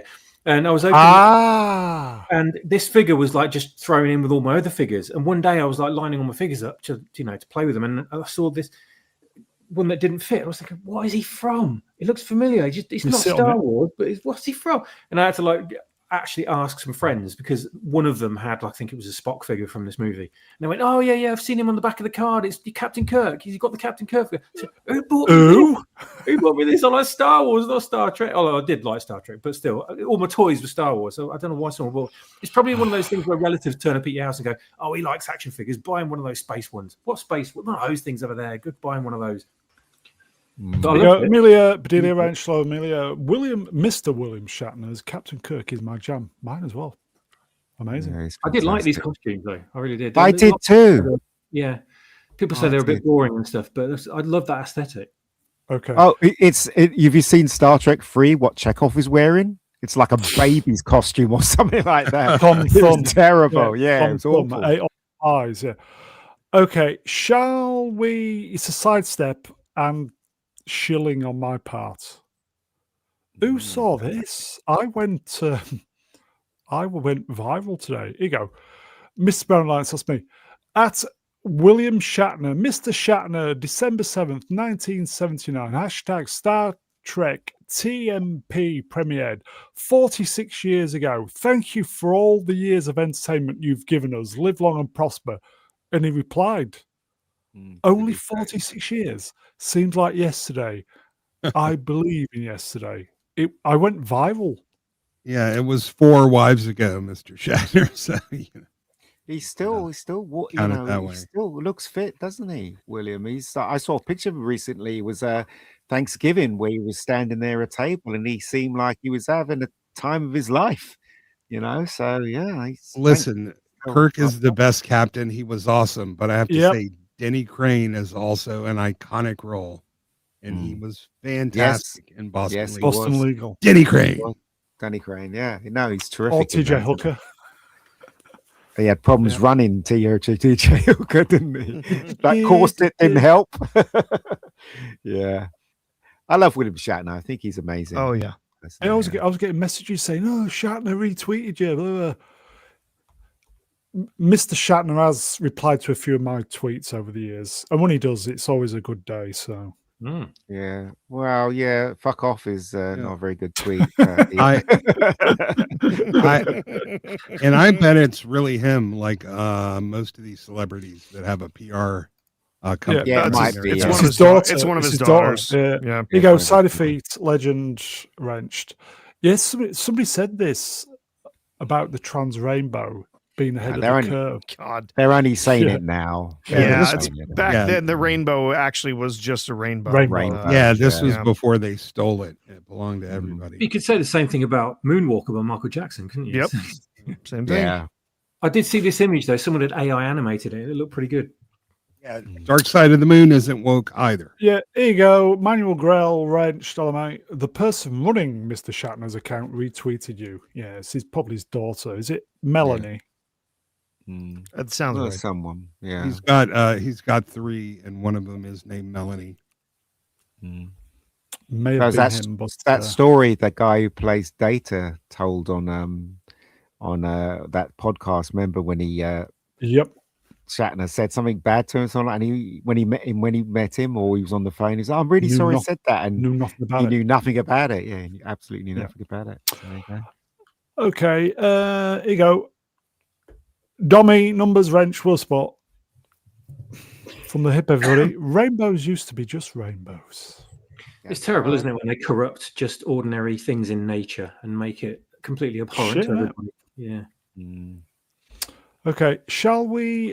I think it is. Is it sidestepped on? I can't remember. Okay, so we might as well talk about the movie. So yeah, Star Trek: The Motion Picture, then, folks. I love that. Yeah, poster. He actually named the ensigns in the original Star Trek after each of his 3 daughters, Leslie, Lisbeth, and Melanie. All right. And there was a character named Lieutenant Limley, which was a combination of all their names. So you could tell he loved his daughters. Absolutely. I when I saw this movie, I really didn't like it. I mean, I can appreciate it now. It is still slow as fuck, basically. Yeah. But Yeah. it's still a really good film when you watch it. If you have the patience to stay with it, it is a good film. It's very enjoyable as well. There's some Yeah, hammy especially acting now. in it. Yeah, there's some hammy acting in it, but then that's what you get sometimes with William Shatner. But it is worth your time if you're a Star Trek fan. In fact, if you're not a Star Trek fan, it's worth your time, I think. Compared to Pluribus, this thing is moving at warp speed. Shit. And Pluribus would have made a much better movie, as long as we're back on that. Well, also, I appreciate it because I know what the effects people had to do to make those things come to life in the movie, and it's pretty amazing what they had to do as well and how they achieved it. So I really appreciate and love the art of this film. And it was the first time we got this version of the Enterprise as well, the refit. Oh, from the the refit's original. Yes. amazing. Oh, gorgeous. Absolutely gorgeous ship. Love it. Yeah, the thing about this movie, you can call it slow, but something's happening at every moment. Oh Where yeah, there's something you need to be paying attention to and thinking about. It's not really slow. It's just you have to pay attention and concentrate. And it's Yeah. constantly moving along. The new director's cut is on YouTube. It's not. I think it's at 480p? Unfortunately, Yeah, it's a bit of rubbish. but it is the new director's cut, which is pretty Yeah. good. Yeah, YouTube is re-released. They put the Star Trek movies up in 1080, but you have to pay to see them. Which is fair enough. You I notice suppose. that? Yeah, I guess. One of the unforgettable elements of this film is the incredibly unique instrument. It's not Wayfarer. We're not on Wayfarer yet. The incredibly unique instrument that they use for V'ger, the blaster beam. If you've ever seen it, it is amazing. It is Yeah, it's really cool. It's an 18-foot aluminum beam strung with various lengths of piano wire with guitar pickups all over it. And the only instrument known to bring women to Behave. completion. And the instrument was invented by the actor who played James Kirk's nephew Yes. on the episode Operation Annihilate. Okay, that's Star Trek: The Motion Picture. Everybody, when rainbows just were rainbows, double rainbows as well. When we were doing this movie, we discovered something, a picture of the gold record that's included on the Voyager probes, the engravings that we put. Yeah. They actually flash that when Spock is going through V'ger's memory, but it's hard to see. You have to kind of frame by frame it. Oh, okay. Oh, wow. Very cool. Okay, let's. Here we go then. No, fuck. From God, talk about a downgrade, dude. What are Wow. you trying to do? Give us Yeah. whiplash? Who saw this Starfleet Academy? Fuck, you know. This yes, is not Star Trek. Unfortunately, no. This is. I don't know what this is, but it's not Star Trek. I put up a tweet that changed the lettering to Starfleet 902. Yeah, I know you did. You saw it? Oh, you didn't like it, did you? Look at the Klingon. Look at it. Is that a Klingon? That's a It's gay Klingon. Yeah, he's pleased to see you, Ian. Mhm. What a load of bollocks. It's a good yes. day. it's a lot more. It's a lot more accurate to what we know as a Klingon than, Yep. than STD Klingons. Anyway, I wonder what happened. Yeah, It's a good day to cry. yeah. He doesn't look like one of the STD. Okay, Klingons, yeah. we've got a tough question coming in, and it's a super chats from Rust in Peace, numbers wrenched for 2 boons. Has Kurtzman destroyed Trek beyond repair now? No, No. he did that 5 years ago. No, he hasn't. It's because of the stupid timeline that the new Star Trek film created, the Kelvin timeline. So, I mean, I think Keith said to me that this is on the main timeline. Supposed to be. Is it? Yeah, What? That was what they Yeah. originally claimed, that all the stuff that was Yeah. happening in the new series, it was all happening in the same prime timeline as the original shows. But I think they're going to retcon that. I think if they're going to be able to move forward with Star Trek at all, they're going to have to take everything Kurtzman has done, and they're going to have to shunt it off into some other timeline Pocket or something universe. so they can move forward. It's still out there. It doesn't really solve the problem. Of That's how what I'm much saying. they're I agree. Nobody cares what the official canon line is, man. Yeah, This stuff is out there. It's bad. But it won't be out there for much longer. No, but the thing is, though, They're going to get 2 seasons of this, and that's it. I think Ister's right. I think he's right. As long as it exists in going forward, it'll always be there. The best thing you can do is eradicate it and completely say it's not part of Star Trek going forward. It's the only way. If you don't say that, you'll always get the idiot saying that. Well, that was part of canon, wasn't it? And it's like, well, that's what I'm saying. They're gonna shunt this off into this going to be some other universe, some other timeline or something, and we're never going to get any new content built on top of what Kurtzman made. This will replace Landman when that finishes. Why didn't they just not make this and just make another 10 episodes of Landman? Seriously, or is it me? Do you know what I think is going to happen though? This new Star Trek that they're building, they're still going to include this crap, but they're going to try and distance themselves from it, and that's not good enough. That is not good enough. This should be eradicated, destroyed, so it's not part of Star Trek. But they're not going to do that because half of Hollywood and half Netflix is woke. So yeah, and it's like Timeless Child. Just the fact that it was made and out there has killed people's enthusiasm. Can't unsee it. The only thing that'll get it back is years of consistent good entertainment, and I don't know if they can. They're not up to that anymore.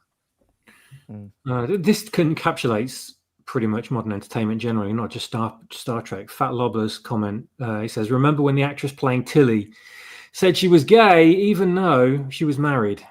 And this is the reason why they all do it. They all do it because they know it's going to open doors for them. Is that the fat one? Yeah. She came out saying she was a non-binary.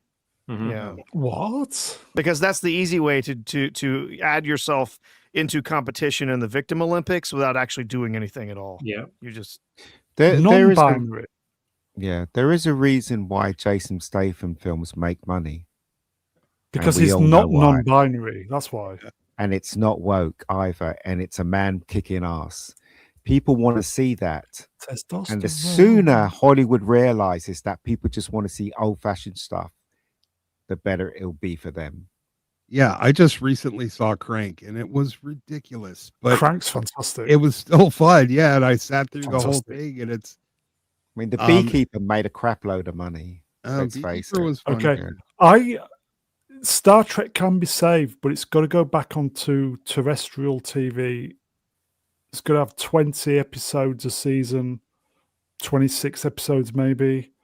It's got to be well written and no shit in it. It can be saved, but it's got to be done how it was back in the day. That's the only way. You've got to get it out to the no more gay Klingons, no more twinks with shaved armpits. No, because we've gone all past that. Just... It's the 25th century. We've gone all past that shit. Yeah, here's the challenge. We don't have real science fiction writers anymore. And what made Star Trek is that it was written by science fiction writers, not TV writers. That's exactly it. The literary industry has destroyed science fiction. There's no one around to do it. There are no good writers anymore. There's no one out there. It's fucked everybody. Who's intelligent enough to write engaging sci-fi. Look at the state of Star Wars, right? It's just absolute trash heap. It must be made by imbeciles, written by imbeciles. I can't believe that makes it to the screen. You're right. This is the same. Yeah, but you're right. There is good writers out there, but they're not hiring them. No, not science fiction writers. The industry has completely gotten rid of them. Yes, that's what I'm saying. But they all refuse to say that they're DEI. So on principle, they said, no, my work comes first before my identity. And they go, fuck you, then we're going to hire these graduates that have just written any old shite because they're a black lesbian of color in a wheelchair. We no longer have. I'm no longer have a future of Star Trek. That's Yeah, why we This no is what we longer want. have a mechanism to filter out the chaff and to find and discover the good writers. Gavin because that Blackburn hits mechanism's it gone. on the nacelle. A big starship with huge phasers and blast everything in sight. Yep, that's what we want. That's what we fucking want. Well, we want That's a good Star Wars. story as That's not well. Star Yeah, Trek. Yeah. exactly. We want a good story as well. We want a good story, want good characters. I want the Enterprise back, tell you the truth. And I want a new crew on the Enterprise. That's what I want. And I don't want anything Yeah. related to any of the shit that Kurtzman had created. I can only think of 2 writers around, and one of them's kind of gone woke himself, I think, is John Scalzi and maybe Peter K. Hamilton, that I think's a Brit. And maybe the guy who wrote Singularity Sky, Charles Stross. But he sounds like he's gone a bit woke too. So Okay. Yeah. I think there's plenty of sidestepping coming in. Yeah, rubbish. Okay. Modern Trek can't even come up with their own promo campaign. At least Lower Decks had the good humor and reverence to pay tribute to the original series. I'll agree with that. Yeah. I think you- I think ironically Lower Decks has probably been the best Star Trek they've produced. yeah, What are can you watching, imagine- Ian? What the fuck are you watching? What are you talking about? Can All of it you, is shit. Can you imagine almighty. Yes, all of it is shit, but that is the best of the bad bunch. Yeah. It's not Starfleet even Academy. close, pal. It's not even close. Did you ever watch Lower Decks? I did one episode. That was enough for me, I mate. think Then I you- think I You watched, missed I think- out. yeah, You I missed think out. I I watched only about- watched one episode. Did I? Yes, it's Yes.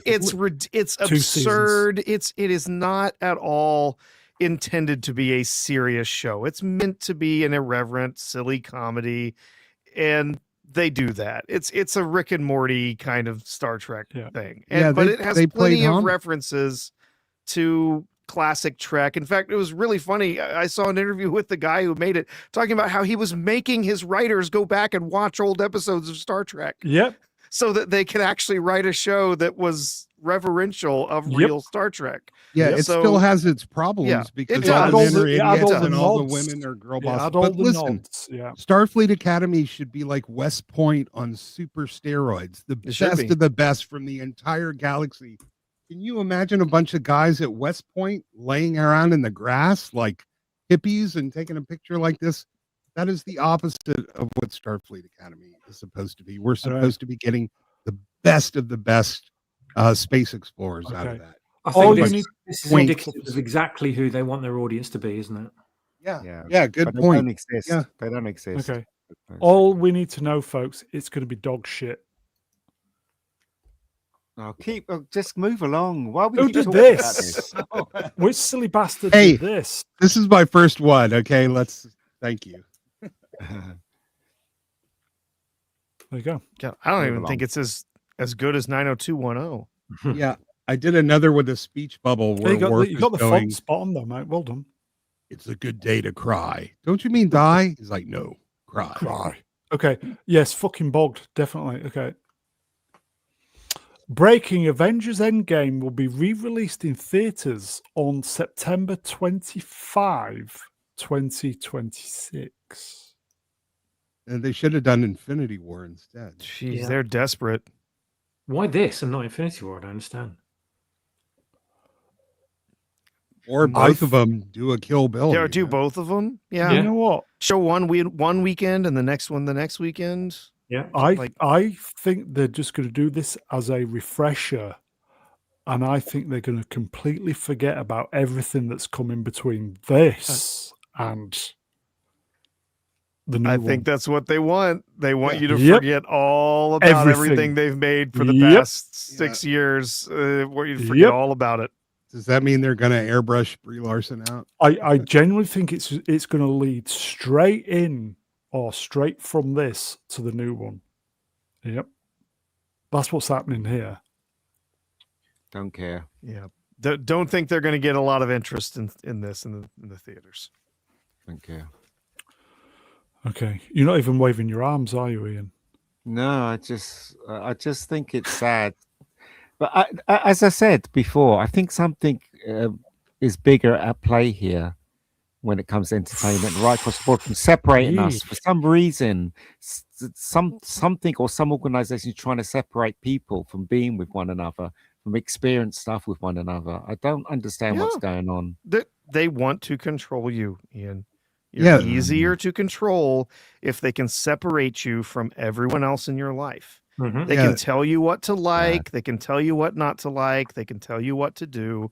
They can separate you electronically. They can cut you off from people around you very easily if you are isolated. And Yeah, once they there's a do that- reason the government do has that, lists of people that go to church, man. And the Biden administration started doing extensive lists of Sorry, people that Swappers? visit church. what I was going to say with the point of separating everyone, once they've done that, then everyone's encouraged. The only way they can connect to people is by using chat apps on their phones and devices, like WhatsApp. Which And you've of got course, access to. then they come in and they surveil every single message. They can monitor every Yeah. activity, Exactly. and they can alter it in any way they want, and they can cut it off at any time. How did it ever get Yep. to this? COVID was just a test run. Sorry, go ahead. Here you go, folks. Fat Lobber, numbers wrenched, will spot. This is strong from Fats. Tessa Thompson truly disgusts me. Did anybody see that video on Strong. Hugh Grant when he was talking about his kids and he was going, he did tests phones, and especially with phones connected to children where they're just looking at their phones, and he said that he tries to discourage his kids to not, because his kids are quite young, not be on the phone, okay, but his wife's always telling him off. And then he said, right, he put his kids in this new school and they were proud to send him an email saying, we've got every one of our kids in the school new tablets so that they could look at their tablets and learn. And he's like, fuck, at home I'm trying to get them off the phone and the school's giving them fucking tablets, you know what I mean? Making things even worse. Okay. It's So crazy. the kids have been given tabs. Lucky bastards. Yeah, tabs. But I mean, do you understand what's going on there? Do you Yeah, know? it's programming from crazy. a young age. Anybody see this? Robert Downey Jr. says that Gwyneth Paltrow once asked him who Tom Holland was, despite starring alongside him in several films. I responded, that's Spider-Man. He said his name was Peter. His character name is Peter. He's Tom Holland. You've done 4 movies with him. Yeah, but it depends on how she shot the movie. Now, we could all laugh at her, but I know how these things work. Yeah. You know, they separate them from certain scenes and only give them part of the script. So it's quite plausible that she really didn't know his character. Yeah. at all. She And she not- doesn't yeah. read comics either. So, you know. Is it because Oh. she's not a bitch, though? Well, no, we should make fun of her nonetheless because she must. Yeah, certainly absolutely. is. Yeah, it's kind of There silly, certainly but is a. She invented the vagina candles, man. yeah, I Oh, do. I do the- think, though. I'll be honest. I mean, think about the scenes that they actually shared together in those films. Yes. They probably were on set together across those 4 movies, probably 6 or 8 times, and that was it. I mean, mean, if that. Yeah, That damn. entire Illuminati scene, everyone filmed it separately. None of those people were in the same room. or Side effect stage legend wrenched. Paltrow's too busy smelling her own goop. true. Yep. No, but besides all that, right? Besides all her crap that she does, I can understand it because they give her the sides. She gets on because she's a professional. She knows how to read it properly. They shoot and she's gone. Do you know what I mean? So I can understand I wish why she would go, ask but those there you go. questions. Yeah. Okay, let's move on then. Oh, Hey, something good. Yeah. the original unaltered Star Wars, aka A New Hope, is coming back to theaters with a brand new restoration in 2027 as part of the franchise's 50th anniversary celebrations. I'm going to be there for that. I Yep. don't know. Me and Swappers are going to be there for that. I mean, just to watch. I mean, you know, it's nice watching all the grain and stuff. If they clear that up, I wouldn't have a problem with that at all. But just to see Star Wars on the big screen again, unaltered, is something I'm interested in. Mm-hmm. Yeah. This is big news that they're actually, a lot of us had assumed when they said, well, they're going to put it back in theaters that it was going to be, the McClunky version that George left to Disney when he sold it. But yeah, now we know it. They have said, from the Star Wars website directly, that this is a restored version of these the 1977 Star Wars film, and that this is actually a brand new restoration, something that they've hasn't existed before. So I'm genuinely excited for this. If they're actually going to put this out, I will be there, and I'll be there with my kids, and I'll be buying probably all the tickets and all the merch and everything that goes with it.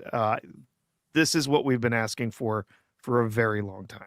Yeah, we all knew George Lucas was full of shit when he said they didn't have the original film. Will they be doing an R2D2 popcorn bucket? Well, no, I sure hope so. There's a question. There's a question here, right? So, if George Lucas told the truth and he did destroy it, right, then this version is from the BFI, because the BFI had a version of Star Wars, which was the original version. So they may have taken that version, which was KK was there. Yeah, take that and then fix it. Yeah, fix it up. And there's also a number of films that were in private collections as well. So yeah, exactly. Yeah. Okay. What do you reckon, Swappers? Swappers, go on. Swappers is torn. Yeah. Well, I mean, I'd love to see it on the big screen, but I can't, in good conscience, give any money to Disney. There you go, folks. Nope. I'll tell you what, I will pay for your ticket, pal. Still going to Disney. You come. Yeah, but it's still going to them, isn't it? That's the thing. Well, I'll tell you what, if we don't do, we'll have a meetup, yeah? We'll do a meetup. Be worth it. What I might do is buy a ticket. I might buy a ticket for another film and then sneak into that one. There you go. Bitch. Okay. So, what's the original anniversary, Swappers? The date. Anniversary. Well, the original release was May the 25th, 1977. They've even moving it forward. They can't even do that right. Anybody see this? 50th anniversary re-release Star Wars New Hope has been moved up to February 19th. What? What else have they got on release during that time? I'm just wondering if they've trying to avoid clashing with another production. Star Wars. Apparently, we're going to have a meet up in Luton. Anyway, yeah, something's clashing. Yes, I'm just wondering if it is. I don't know if it's one of. I've got so little interest in what Disney release these days. They might have like the Mandalorian and Grogu. No, that's next year, isn't it? Why don't they just release it on the fucking date? Because they're probably releasing like Starfighter or some shit on that day. So they want all eyes on that and not this. Interesting. Move Starfighter up. Well, yeah. You have to understand that date has no reverence to them. They don't care. Okay. Starfighter is coming out on the 28th of that year. So just a couple days off of the actual Star Wars. date. Star Wars: A New Hope is going to make money. Starfighter isn't going to make money. That would be hilarious, wouldn't it? If that's what's going to happen. Yeah. Okay, we're going to super chat. Mega Spider-Man, Ranch 5 surprised no one chose "I Am Your Father" scene or either of his lightsaber duels with Luke. I did. Or when he finally overthrew the Empire. No, I chose the "I Am Your Father." I was talking about that scene before he cuts his hand off and all that. So that's what I chose. Yeah. Obi-Wan never told you about your father. That's it. That's it. Good line. Yeah, there's too many to choose from. I just basically I know what popped in the head. The one that got me, the one that really hit me in the feels when I saw Return of the Jedi was when he says, "Remove my mask so I may look upon you with my own eyes." I was like, great scene. Yeah, almost every Johnny Williams stuff going in the background as well. Amazing. Yeah, every Vader moment is practically iconic. Almost everything the guy did. It's because they were so economic with everything he said. Every word held power and gravitas. He didn't just speak in massive diatribes and talk about whatever like a millennial would have him write him to speak like. The less he says, the better. It gives him a lot more power, and that's why everything is so memorable. And we can always always remember or visualize a quote in our head or a moment in our head with Vader in it, because it was done perfectly. Did Swappers? Did he say you were right? Tell your sister you were You right. were right about me. Yeah. You Yeah. were right about me. Oh yeah, because when I was a lot younger, I thought he said you arrived when I was a kid. Never arrive first. yeah. Tell your sister Yeah. you got Yeah. here safe, won't you? Yeah, exactly. Yeah. I've arrived.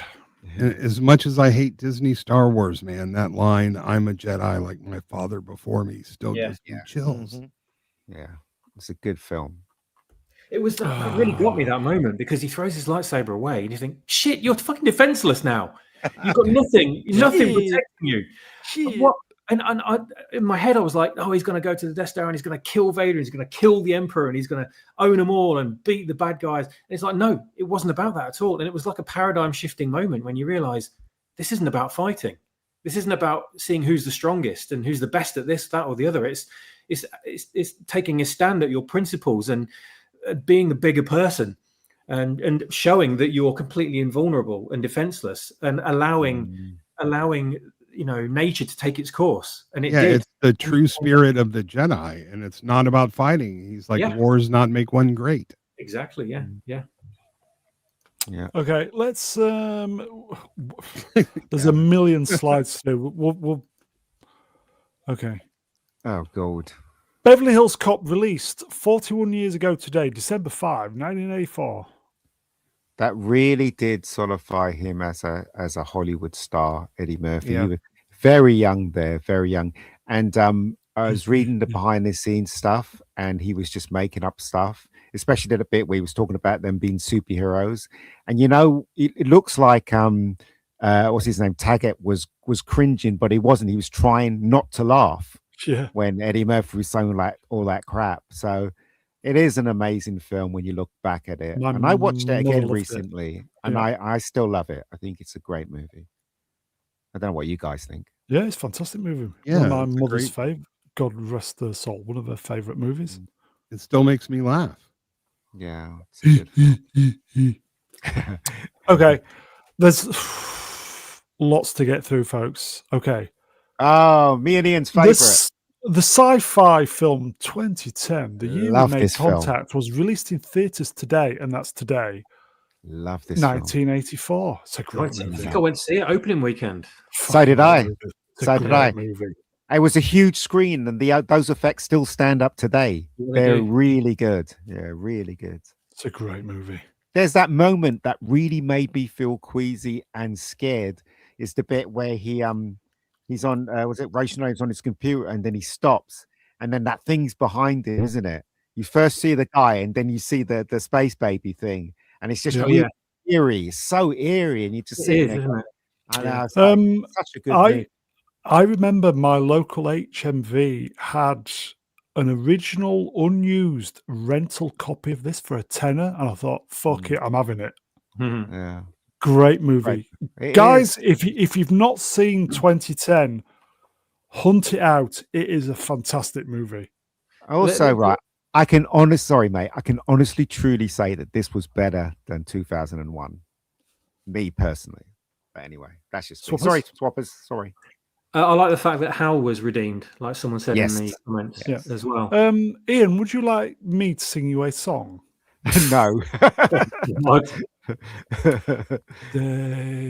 I don't know what people think in the chat, but maybe it's horrible for me to say that, but quite frankly, this had a story, it had interesting characters, and I cared about the Russians, and I cared about Roy Schneider. I cared about everyone else on that ship. The first one, I didn't give a shit about anyone apart from Hal and the last person at the end. Dirkie McDirtface, Rachel, mate. Yeah, Leeds HMV. I think it was the late 80s original, because the rental copies were the bigger cassette cases. I thought, fuck it, I'm having it a £10. Great movie. Yeah, it is a genuinely great movie, folks. If this is on TV, I will sit and watch it. It's a great. I wouldn't really call it a plot twist, but a plot development at the end with Jupiter and what it Yes. turns Yeah. into. Mhm. I just thought, oh, that's just inspired. I absolutely love that. This has had a notable influence on my novel as well. So Oh, you know, it's there are- making me want to watch Yeah. it again. It's so It was- good. Also, it doesn't explain anything either at the ending either. It gives you a conclusion, but it doesn't say why, which I love. I Yeah. love that ending. Yeah. you I can, love you can the go away fact. and think about it and come to your own conclusions. And Yeah. it doesn't preach to you what the answer is, but it gives you enough information to form a genuinely good guesstimate and satisfy yourself with your own theories. Mm. Yeah, I love the fact they had the Discovery rotating as its centerpiece Oh, let off fantastic. moment. It's a great example of the right hand rule and conservation of moment of Yeah. Yeah, It's fantastic. It's fantastic. It really is a great movie. No, it's And it just a and it, and it, and fantastic it doesn't get the adulation that it deserves. movie. Nope. Do you know what I mean? No, it it really doesn't doesn't. doesn't get the appreciation it deserves. It really is. No, A lot no. of people see. I mean, obviously, 2001, this iconic film, and I enjoy 2001. I know it's slow. Yeah, I, I- you know, yeah, but I do as well. I do enjoy that film. But 2010, a lot of people want to write it off because it feels like it's not worthy of being a successor to 2001. But the reality is, it's just a very different film. It's made very different. It has a very different storytelling style, but it's a Great really pacing. good film all on its own. It really is. And It's a it took really me a good while film. to come around to enjoying it, but I do. Yeah. like I love the 2010. bit with the pen when he's describing what's going to Yeah. happen. He hits the pen and the Exactly. pen floats off. The Fucking great. spacecraft design as well. The Leonov. Yes. Babylon 5 stole the design. It's a great movie. Seriously, it is. If you haven't seen it, people in the Check it chat, out, folks. seek it out. Fantastic. It is worth your time. I mean, Really. as a kid, what, a 10-year-old I must have been at the time when I saw this, maybe 11. It is better than 2012, yes. Nothing really would grab me more than spaceships and lasers, preferably know. together, right? And this film's there's no lasers, right? From the start. Set design is amazing. So it shouldn't really have grabbed me the way it did, but I was so enthralled by it because the story grips you and doesn't let you go from beginning to end. And there's one incredible roller coaster bit through it where they attempt the orbital braking maneuver, which is just an amazing bit of cinema. I love Yep. that so much. A balut, was it? Aero braking with a balut. Yeah. I think it was a balut. Folks, can't recommend it enough. 2010, such a good movie. Yeah, and they actually allowed the props to survive from this movie. And solid cast, yes. Because he destroyed everything. Okay, so this was announced. Official logo, the 25th anniversary of Lord of the Rings trilogy. So obviously coming out. Coming out? What? Coming out. What? God, that was 25 years ago. Shit. I can't believe it was that long. Are they all extended editions as well that have been released? I don't know if that's going to be part of the re-release or not. Well, Okay. let's see. Does this mean that I will have to go see the third film, which I've never seen? Wait, hang on a minute. Yes, This they is- are. never They are the seen- extended. They are the extended editions. The extended editions, as well as the extended edition for all three films, start airing January 16th in theaters. Is it worldwide? Do we know? Don't know. Don't know. Don't know. You You have to Ever check seen and see. Return of the King, Ian? This could get me into the cinema again to go out and watch something. I'd love to see these on the big screen, again, Okay. especially if they're the extended versions. Lord of the Rings isn't my bag anyway, but the first one I went to see with the girlfriend at the time, late show, Saturday night. I'd been up early from working, struggled to stay awake. I could see the appeal, but not my bag. Second one, I didn't really enjoy it, and then I just thought I can't be arsed with this shit, and I never watched the third one. I reckon The if you release get- is yeah, no. international. It is. Oh, coming okay, there you go. an international re-release. Cool. Yeah. Starts on Is the Lenny, 16th of January. is Lenny Henry in it? Somebody said. Do you know Katanga, what, though? Katanga, my friends, Do you know- Katanga. Do you know what, guys? You know Oh, what? God. Lenny Henry is in. He's a toss. Oh. Lenny Henry is in that George Clooney film, Jay Kelly. And Yeah, his that guy is a American- nutter. No, well, hold on. His American accent's really good in this Okay. film. So if you want to check it out, check Okay. it out. I'm being told Yeah. here, look, Punch for Face, Ranch Lover. All three are epic. They are. I think, they are. Brown, Just if you not- didn't like it originally, I think this could be a good opportunity because it's been a decent amount of time. Your views could have changed on films generally. uh, it's just not my bag. Yeah, but it wasn't your bag back then. But now, I mean, with the amount It's of like stuff Game that of we've had Thrones. since- Game of Thrones. Yeah, but the Someone amount, said to go watch the amount of it. stuff we've had since, the amount of crap, No, it's woke just shite, and you can go and sit sorcery down and and watch this and genuinely appreciate and the absolute sorcery and pinnacle of dragons, cinema and and fantasy. it's just not me. And blue lasers and stuff. That's more me. I'm being honest. Blue I think lasers. Yeah, you I've know. only seen all of them once. I didn't see all of the one that was shot in 360 that looked like video. I didn't see all. I saw the one. Oh, The Hobbit. thing, The Hobbit. yeah, I ones. didn't Yeah, like them they at shot all. those in 48p or Yeah. whatever. Okay. Terrible. Okay, yeah. we'll do a GoFundMe for a £3 ticket. You'll get it. I tell you, you'll get it, and then We'll you've do got to a- honour that okay. funding.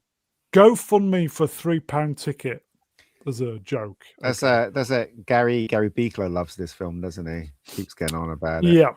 I mean, I wasn't really into fantasy at all, really, and I saw these movies, and it really kind of just drew me into that Night, genre. Amelia.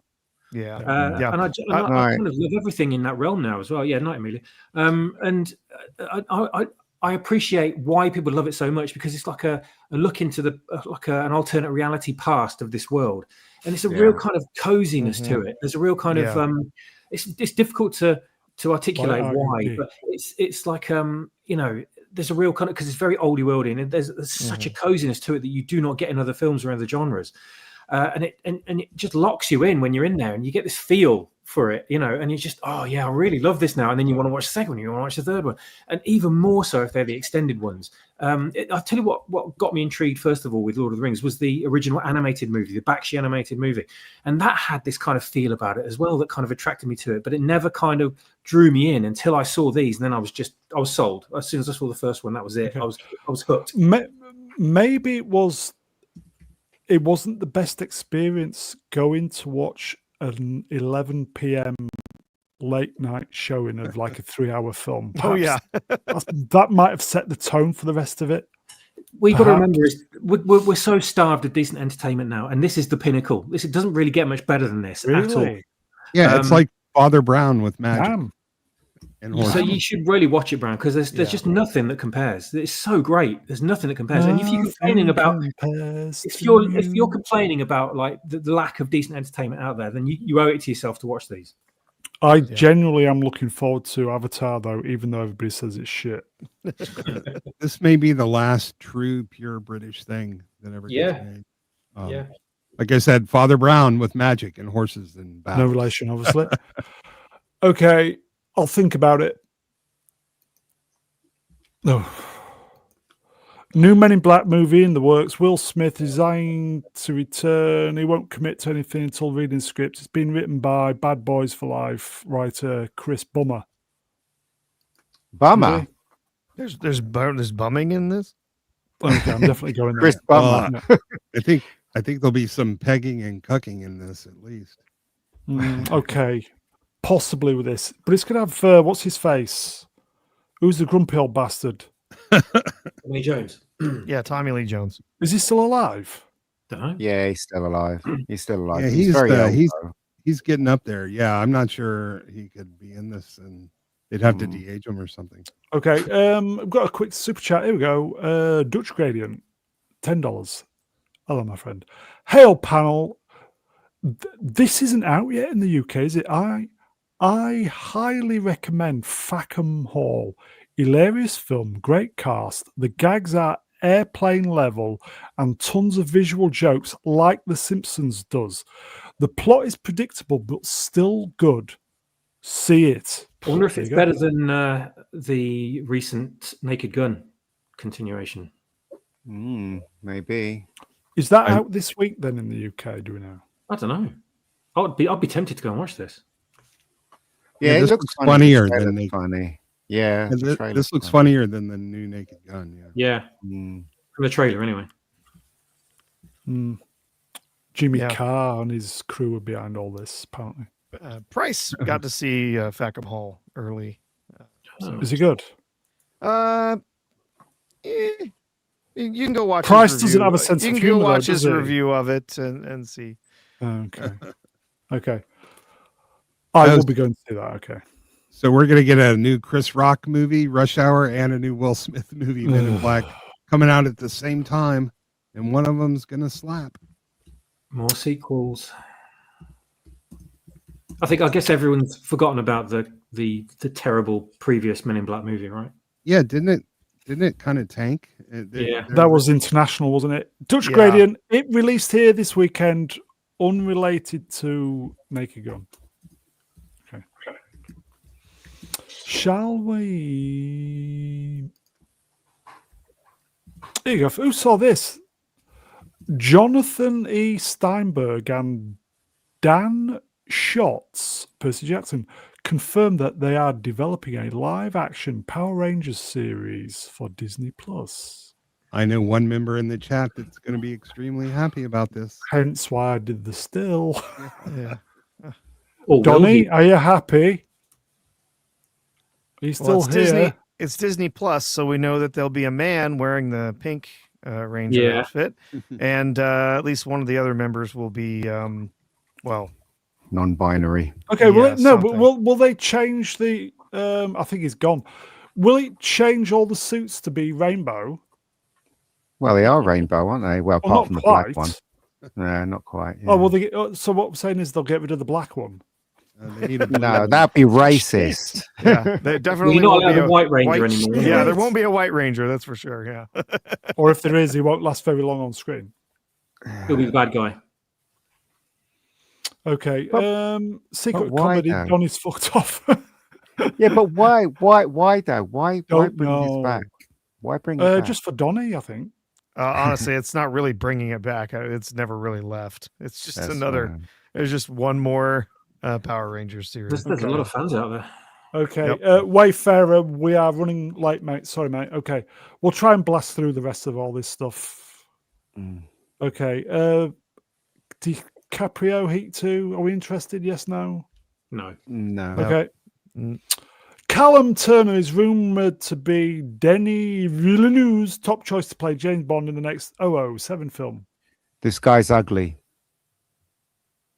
That's it. He's I ugly. can't say I've seen Who, him. am I on the right or left? Have No. both of them. Yeah, I think one the of guy those Seriously. is looks definitely good enough to ugly. me. Go on, Swan. He's in his new film with Scott. Is it no the woman in this Marvel film who played Scarlet Witch?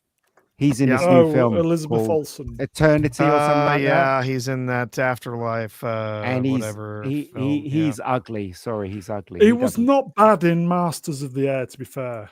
And I'm a Does he poet. look like Bond to you? It's borderline. Depends which version of Bond you're going for. I mean, in the original books, borderline. he wasn't a handsome guy, was he? It's borderline. Oh, God, what is wrong with you? Can't you see that this man is not right for Bond? You're just like borderline. What the fuck are you talking about? This guy is not James Bond, and if they do cast him as James Bond, Can I it will kick tell back? you exactly. Can I what kick back on Amazon your? Can wants. I kick Yeah, back on your sure. very Go for it, aggressive mate. attitude towards me? Can Can I kick back? It doesn't matter anyway because they killed Bond, and I don't give a fuck. I will never forgive them for how I felt when I walked out of that theatre. So, fuck Me and you, you- James Bond. Me Would and you you- both. Fuck mate. Me and you. both. Would you Me and entertain the both. idea of them making a period piece set in the 60s and rebooting the whole thing? No, Nope. that won't work. That Nope. won't work. It's look, this guy is not right for James Bond, and if they cast him, then it's just not going to work. Also, right? Please don't cast a black guy as James Bond. That would kill the franchise dead. It really will. I It was wouldn't put dead it anyway. past him. So Yeah, why say it's bother? not exactly alive at this point. It's not even Ian. Yeah. It's not even resting. It's dead. It's dead. Yeah, I think you're right. So here you go, JB Joker. Hello, mate. Here we go. Let me press some buttons. Here you go. Pff, there you go. They can go fuck themselves. I left that theatre processing something I didn't like what I saw, and my head was down, and I felt broken. 50 plus years of being a Bond fan. You wasn't was the only a one. Big fuck you to me. That is exactly how I felt after watching The Last Jedi. Yeah. Same Yep. here. Yes. Same. you were not the only one. Me and my mum went to see it in Selfridges. Selfridges opened their new cinema in the basement. Me and my mum went to see it. And when we came out, when it finished, What? when it finished, right? Everyone in the cinema was like, Fucking "What ran the out. hell? What the hell was this?" Everybody came out the cinema like Hey, it was a what? funeral. Like it was a funeral. They were all depressed. Everybody That's came exactly what it was out. like at the end of The Last Jedi. Everyone was just silent. It was like a wake. Yeah, man. It's bad news. Or awoke. Yeah. Yeah. I left you- that theater with a knot in my stomach. And you know I what, was- right? Ugh. Daniel Craig can go off, and Barbara Broccoli, Cubby Broccoli would turn in his grave if he knew. He would. Mm. It'd be. I can feel him turning now. This is the only Bond movie in 50 years I did not. Go Okay, with. I'd never want to watch again. Stranger Things, no. Quentin Tarantino's top 10 films of the 21st century. Are we bothered? Yes, possibly. Yes, possibly. no. Okay. Possibly. Number 10, Midnight in Paris. Never seen it. That's the sequel to Midday in Paris, isn't it? Ah, okay. Which I've never seen. No. Number 9, Shaun of the Dead. Yeah, it's good. I wouldn't say it's amazing, but it's good. Yeah. It's pretty good, to be fair. I was laughing genuinely at the last act when I was in the theatre. I loved it. Mhm. Mad Max Fury Road. Terrible. No idea why that would be on a top 10 list. Okay. Sounds like a politically acceptable, safe list and Yeah, there you slightly go. ingratiating. Me and Manuel straight in the same time, literally. Unstoppable. Is that No. the sequel to Stoppable? I've never heard of it. Unstoppable's the thing with the train with I think it's Oh, it's isn't Chris it the Pine, one with the isn't it? train, Chris Chris Pine, Pine. and Yeah, Captain and, Kirk. Yeah. yeah. Oh, okay. Was it Pine and Washington, that one? Yes, it Yes. was. Okay. I've seen it. Oh, my God. Bless you. Thank you. Zodiac. It's all right. Boring as hell. Yeah, it was all right. I quite enjoy that. Not seen Boring it. as hell. That I would never have watched Zodiac in a million years, but when movies came out, Came And out. and I had my cinema card, and I was on the way home from work, I would go see various different films. There Will Be Blood is another one. A great Still never movie. seen that. Great movie. I haven't seen it. Nah, I haven't didn't seen care. it. Didn't care for it. I went to the theatre Sunday night. I had no idea what to watch. It had one film left to show. There Will Be Blood. I went in thinking it was a horror film. Amazing film. Dunkirk. No, I missed that one I completely. do like I don't Dunkirk. think I like. Yeah. I don't think I like the cast in it, so I stayed away from it. I do like Dunkirk. I went in there and it wasn't a Star Trek film. It was ridiculous. No Kirk, no nothing. I was like, what's this all about? Are you done with Kirk? Lost in Translation. It was all right. It's fine. I definitely wouldn't put it number 3. There you go, Never Donnie. Chef's kiss. There you go. Chef's kiss. Toy Story. Number 2, Toy Story 3. I love that. Well, film. actually, Great- I agree. great with that. movie. I agree. That's a great movie. Great movie. Best of the Toy Story films. Mhm. Yeah, Mm. should have finished it there. they Number should've. 1, Black Hawk Down. Still never seen it. Oh, it's a great movie. I haven't seen it either. A lot of people say it's really good. What? Mm. It Haven't is a seen it. proper war boner movie. It's fantastic. Yeah, but you like war movies, though, don't you? You love them, so you know. I love it. It's a great movie. Yeah. I do. Black Now, Hawk Down is one of his best movies, Ridley Scott. So Ridley. Yeah, it is a great film, but make a list of the best 20th century films and compare the two. That tells you everything you need to know. So this is his top 10 films of the 21st century. I disagree with most of them. So there Yeah, you but go. there's no Rebecca Gold up there, is there? Wow, it's just come out in it, so it won't be there. But no, I disagree with a lot of what he's said. There you go. there. No. Lots of Somalis get killed in Black Hawk Down. Yes, they do. Bit of politics. Shall we move on? Yeah. Top Gun's return to theatres May 13, 2026 for the film's 40th. Not interested. I was never a fan of the original. I wouldn't watch was- a re-release. Yeah. True. It's very overrated. Yeah, Still it- Same enjoy it, over- though. overrated is a good way to put it. Yeah, not that I didn't enjoy ever watching this It's film, but okay. it's not this incredible film that I'm going to be going back. The to second one theaters was to Yeah. watch. better. Yeah, Maverick is a Second Yeah, one better. was so much better. But this was So much always better. the movie we used to test the surround sound. Yeah, Here you go, Drew, Yeah, I know what you mean. here you go, Drew Gordon, Wrench Will Spot. 13 hours is a great movie, and it's free on YouTube. If you like your Mhm. war movies, folks, 13 Mm. hours. It's a fantastic movie. Michael Bay. Okay, should we Yeah. do the next one? Yep. A new Sonic film. They've greenlit another one. good. December Because 2028. All of them were all Sonic of them movie were fun. 4. Yeah, and they've all All made of them were money. fun. Yeah, exactly. Great. Carry on. The movie's been described as a Sonic Universe event film. Well, So this is after Sonic. This yeah. is basically Sonic 5 then. No, what was the last one? Was it 4 or 3? I can't 3. remember. 3. 3. Yeah, So three this was is Sonic 4. 4. Sonic 4 is Yeah. coming out in 2027. This is coming out in 2028. Oh, okay. 2028. It's Mhm. another one. Okay. I've got to Okay. admit, I thought they were great. I enjoyed the first one. It didn't blow First me one, away. really I good. wasn't compelled to watch Yeah. the sequels, but I mean, I wouldn't mind watching them. It's just that I didn't think like, God, that was good. Where's the second one? You know, it didn't really draw They're me back. entertaining. Plus, the director, listened to the fans, so worthy of our. Okay, And should we do the next also, one? Jim Carrey's hilarious in these. Oh yeah, he's films. great. Yeah. He's great. Yeah, Okay. absolutely. No, Here you go. Look, Sword in the Storm type this, but it's applicable to this. Just more of the same tosh. No, thank New you. poster for Wake Up Roundhead. That's Well, this that's week. an automatic no, isn't it? It's Ryan Yeah. Johnson, so I'll never watch anything he ever makes. Wake Up Never. Roundhead. No, not interested. Okay. On December 1st, 1885, the first Dr. Pepper was served at Morrison's Old Corner Drugstore in Waco, Texas. Was that cough Mhm. medicine? No, It's a soft drink. it's a soft drink. No, Oh, I know. yes. I'm just saying. I'm just Delicious. joking. I Oh, do yeah, like you're Dr. being- Pepper. Yeah. Was I it see, originally yes. sold as a cough medicine? I think you might be thinking.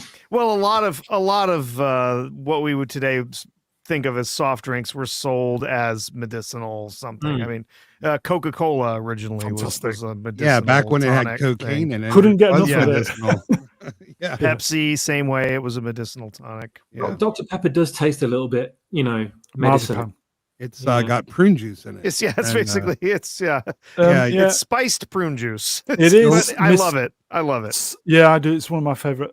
It's so misunderstood as well. Yes. Yeah. And Yeah, you- in Waco for a long time, you were able to go and get Waco Dr. Pepper. It was a special What? mixture of Dr. Pepper Okay. that used a slightly different formula and used real sugar instead of using corn syrup.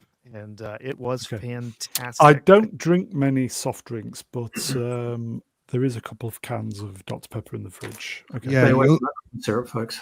you'll still get funny looks if you try to get a Mr. Pibb in Texas. Yes, you will. They don't take kindly to that as Pibb drink. Tommy out of Landman drinks Dr. Pepper as well. Oh yeah, he does, doesn't he? Okay, 99 camera set up for shooting, bullet time, behind the scenes, Matrix. Yeah. Good. Yeah. Move along. Okay. we know. Oh, Did you hello. see this? RoboCop playing RoboCop against RoboCop. That's Dr. Peter Weller. Anybody see it? Well, he's not actually playing against him. He's playing next Yeah. to him. Yeah, next to him. Yeah, because he's playing the RoboCop arcade game while he's playing the pinball Yeah. machine. But yeah. Yeah, because this has been going down this week. Detroit finally got its RoboCop statue. I think this is about, is it 11 feet tall? Nice. Yeah, it Yeah, looks it's quite great large. too. It's very detailed. The back. Where's the I've seen close. Beretta, though? That's the problem. Where's the Beretta? No, they're not going to do that, are they? Did somebody nick it, Ian? Probably. It's mine. They nicked it. Also, Your Detroit. roof creep. So it was, I guess. What about Axel Foley? Axel Foley's from Detroit. Then again, he went to Beverly Hills. So yeah, I guess this is right. With Yeah, but this is RoboCop. all fan funded, isn't it? Yeah. But Oh 15 wow. years this has been going on. Wow. So You think we'll ever see a Beverly Hills RoboCop movie? That'd be excellent, wouldn't it? No. If you get a chance to see the video of this online, folks, it does look incredible. Mm-hmm. Yeah, he has no Auto 9 because they decided to make a family-friendly, inviting, and approachable statue. Oh my god! His gun's in his leg anyway. It doesn't. It needs the pose where he goes, Yeah. "Your move, creep. Mm. Drop it." Oh, that one. That's another one. Okay. I went to the cinema with my tutor to watch that. Oh dear. Flash Gordon debuted in theaters today, 1980. Gordon's alive. One of those films when I was a kid, I wanted to go to the cinema to see because it looked so great. But I never got taken to the movies to see it. Just like The Black Hole, I was gutted. I wanted to see both of them. And they look so great from the clips on TV and from the trailers. And all the bubblegum cards and the stickers everyone seemed to have. And I was just, this looks so awesome. Look at this. And I eventually saw it on VHS and loved it. But, it's cheesy as hell, but really enjoyable. It's a good movie. Mm-hmm. Okay. Enjoyable. Lots of fun. Legendary Japanese actor Kari Hiroyuki Tagawa. Sorry. Yeah, thank you. Known for playing as, was it Shang Tsung. Yep, Go on, you do it. Shang Tsung in Mortal Kombat 95, as well as his roles in The Last Emperor Fantastic and The actor. High Castle. Died age 75. Yeah. Wasn't he in Little China? He's China, been in yeah, everything. that wasn't it? Yeah, he's been in so many things. He's got Tons of stuff. 99 movies and like 45 television shows. Wow, fantastic. What was the one with Wesley Snipes and Sean Connery? Oh, Rising Sun. Yes. Yeah, he was he was in in that Rising as Sun. well. Rising Sun. Yeah. Kung Fu did a really good tribute to this guy yesterday or the day before, whenever it was. If you haven't seen it, watch it. He's the guy. Kung Fu obviously loved this guy and everything he was in, and he said that when he found out about it and he was reminiscing about him, he sort of shed a few tears before he did his video. So you can see how many people this guy was a hero of. Brilliant actor, and hero too, and his impact on cinema, not just Asian cinema, but Western cinema as well. And obviously prolific filmmaker. And played, it was just brilliant in every single role he was ever in. He was totally convincing. Yep. Okay. Yeah. And the funny thing is, go ahead. No. Hiroyuki Tagawa. Did I butcher that? Yeah. No, that's close. That's good. Okay. Yeah. The funny thing is, he was known for playing these very serious, very menacing characters, but in reality, he was an incredibly warm and charismatic guy, and he was always wanting to help mentor young actors that he was working with and stuff. So was really a fantastic guy. So rest in peace. Okay, let's do the next one. The Winner Takes It All had its biggest month ever on YouTube with 5.5 million views in November. I think ABBA at this point are just printing money. Yeah, they are. They are just. That's just one song on YouTube. That's not including Spotify as well. The numbers are just off the scale with Spotify as well. They are literally printing money. It's just people just like the old stuff now. Even even my nieces, they find today's music a bit crap, and they go back to music like this. Yeah, they're actually singing like it was scandalous when Milli Vanilli got busted, but that's half of all of the famous pop singers today aren't singing their own stuff. Okay, that's ABBA. Brilliant. And we see this. Raccoon breaks into convenience store in Virginia, ransacks the liquor aisle before going on a drunken rampage and passing out. It's funny because he survived. Yeah. That's the raccoon by the toilet. We've all been there. That's probably a bastard hangover he had the next day. Yeah, we've all been there. Okay. He's let's missed do the next toilet, though, hasn't he? one. Yeah. Yeah. At least Yeah, he was we've all heading been- to the right place, though. Yeah. He's We've all been gonna, there. Yes. yeah, he's going to start a local raccoon meeting of Alcoholics Anonymous out there. in Virginia. Oh, sorry if I triggered you. Sorry, mate. I Not at all.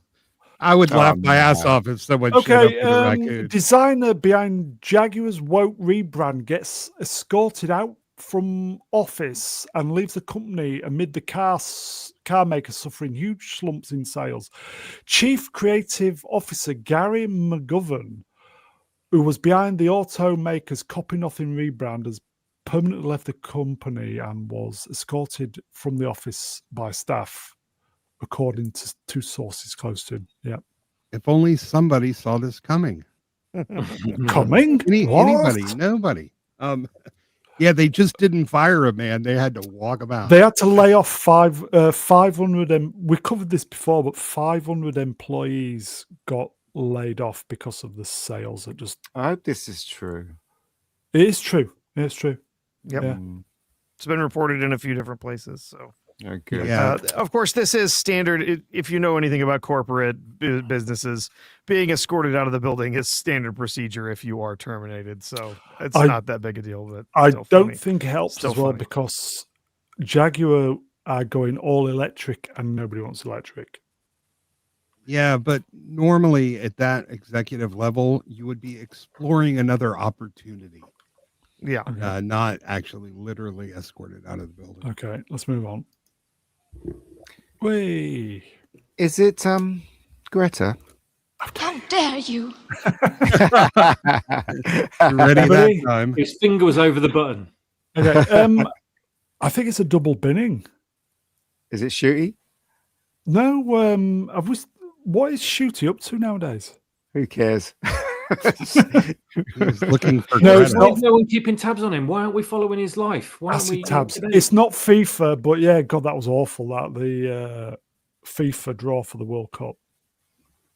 Is it Rachel Thieves? Ironically, I did have a slide for her, but I just thought it was a bit too political, so I didn't bother. Okay. Should we do it then? Go on in. Who is it? Who Oh, saw it's this?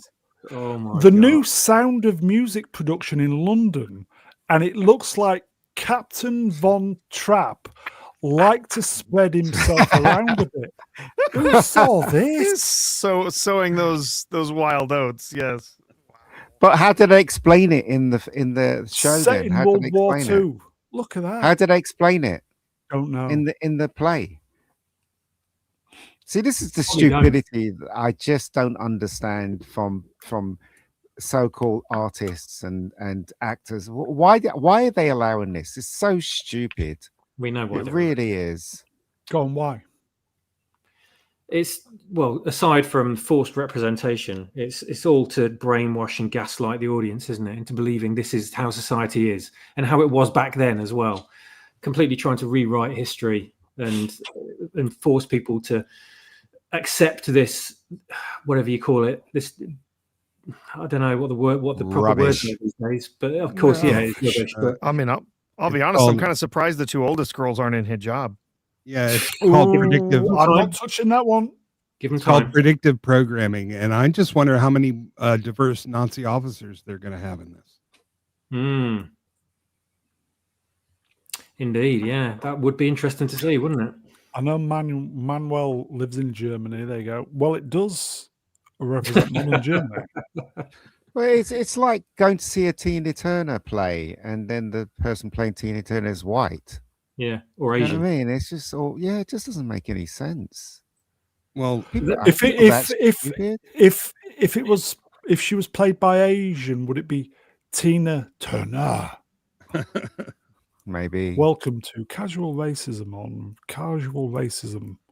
So if they did a live stage version of, say, Roots, right, and put about 5 white people in there instead of black people, there'd be riots in the street. The production would be shut down. Yeah. after 5 minutes. Somebody needs to, Ian, we found your next production, Roots, where all the cast are white. White. That'd be funny. But whose idea was this? I mean, how did they explain this in the play? They Or do they don't. They just won't. ignore They it? don't. won't. They just They won't. point at you and call you a racist if you notice. Yeah, That's yeah. how they You, explain it. Yeah. you shouldn't have even been thinking about race. How dare you? Yeah. Mm. Oh well, never mind. Oh well, it's woke, everybody. Well, Yeah. it worked for Anne Boleyn, right? So Yeah, I remember We can that. guarantee that no one questioned this as well because they just would have been fired instantly on the spot. If I was in the crowd, I'd stand up and say, "That You is can get away with it, fucking though. ridiculous." Maybe. Obviously set Maybe. in was it? Is it 30s Austria? Yeah, it was World War. Was it World War Two? It was Yeah, World War yeah. Just Two. before the Yeah. war, wasn't it? Or was it during the war? I need to Don't watch it mention the again. war, obviously. I need to watch it again. It'll be on over Christmas anyway, won't it? So Well, I don't. Will it now? I'll put it on. Although it'll probably be edited now, especially if Netflix get their hands on it, they'll probably go Too back white. and I'll- re-edit the cast. Yeah. I'll just have to say the Big Lebowski line. So he's cool about that whole whole thing. That Johnny Mathis song they play on the radio, they always cut the bit out where he says black, white, nobody knows. They always cut that bit out. So everything's Hooray, being ho, ho. censored. Yeah, everything's being censored. It's crazy. My mother loved that song. Let's move on. Who saw this then? Scrooge Fix, UK DIY store. Scrooge Fix bans staff from putting up Christmas decorations. Staff have been banned from displaying any Christmas decorations on the shop floors and are only allowed to display them in staff areas where customers cannot see them. One Why? insider said the decision felt like Scrooge. It was a decision taken by head office. We don't understand why. It feels a bit like Scrooge. It feels So a bit they like never them not wanting explained. to offend any other religions. So Yeah. they're That's not- what it yeah. is. Yeah. They know Boom. that certain religions will show up and boycott and Even though make they don't noise give a inside shit. their stores. Yeah, even though Yeah. they don't give a shit, but it's these people think they do, and they don't. Yeah, they clearly don't know their customers because most DIYers aren't really going to give a shit about something like that. It's true. What Although about- I'm going to dress up as a Christmas tree and go and stand in my local branch for 20. Sorry, no, evergreen tree. Oh, fuck off. What about that story about the teacher that got life for not recognizing the them student? Is that true as well? I think What? I read that. Yeah, in Ireland, this Life. teacher who was in the school. He got life. Yeah, That doesn't Prison. sound. I could see Not him just getting Christmas fired tree. for life, but I don't know. Maybe I read it wrong. Maybe somebody knows of that Okay. story. Oh. Yeah. Okay. They're Anyway, just that's trying to make examples of people so everyone falls in line. That's what they're trying to do. Mm. yeah. Fear. Okay. Which is why they're getting rid of jury Yeah. trials over here as well. oh, he was jailed for contempt of court because he didn't show up for his trial. Not Oh, okay. Can't blame Shall Oh, no. we move on then? Mm. And finally, And finally, don't forget we're going over to Wayfarers in a little bit. Unless we started already. Sorry, mate. And finally, oh, here we go. Punchable face. No, he was banned from teaching for life. oh, There I you go. see. Oh, there you Okay. go. Cheers, I Punch. thought he got life. Mm. Yeah, from From teaching. Okay. teaching. That's What if? terrible. Hang on a minute. Let me get this right. If he went away and dressed up like a tranny, and then went into schools and read I'm not stories, touching he this could one. stealthily get in there, couldn't he, and still teach? If you think about it. Okay, I'll just say Well- the views of the panel So- don't necessarily. So what review- actually appears to have happened is that there was an order for him not to appear on the school grounds. yeah, but He kept showed showing back up. up on the school grounds, and so now he is imprisoned indefinitely until he agrees not to Fuck, that's trespass That's again. rough. That's rough, is that? Yeah, he kept showing up every day for work after they fired him because Yeah. he maintained that it was So he's, unjust firing. Okay. Yeah, I don't know how to pronounce this, but I know is one of our Japanese friends. I just woke up. Hello, mate. Although if you're here hello, illegally Georgie. and you've got a machete in your pocket, you can turn up to the school and police won't touch you. And he has $250,000 in fines Wow. Mhm. as well Okay. as I 500 will days just in say prison. Swappers' views not necessarily reflect my views. Who saw this? We No, had an amazing. Good night, everybody. We had an amazing response to our movie, Rebecca Gold. Huge thanks to everyone who turned up to support our little film. It was more than I expected and exactly what I was hoping for. Oh, you lots made it feel like a proper premiere, just without the red carpet and the Hollywood budgets. Oh, Mm. It was a great night. Seriously, I couldn't ask for anything more. The cinema was packed because obviously we didn't think we thought, because usually when you do something like that, only half the people turn up, or or you always get like a huge bunch that drop out because it's a Saturday night.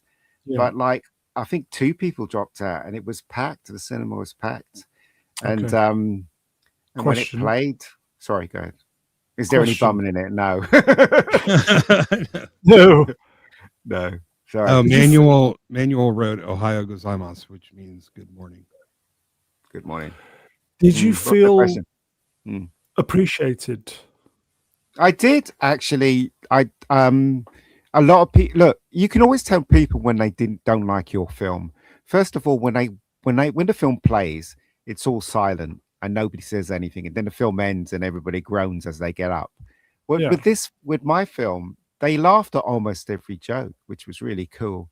The biggest joke that was in the film was two bits. One where Rebecca says about the spaghetti, and 2 when the big black guy gets electrocuted.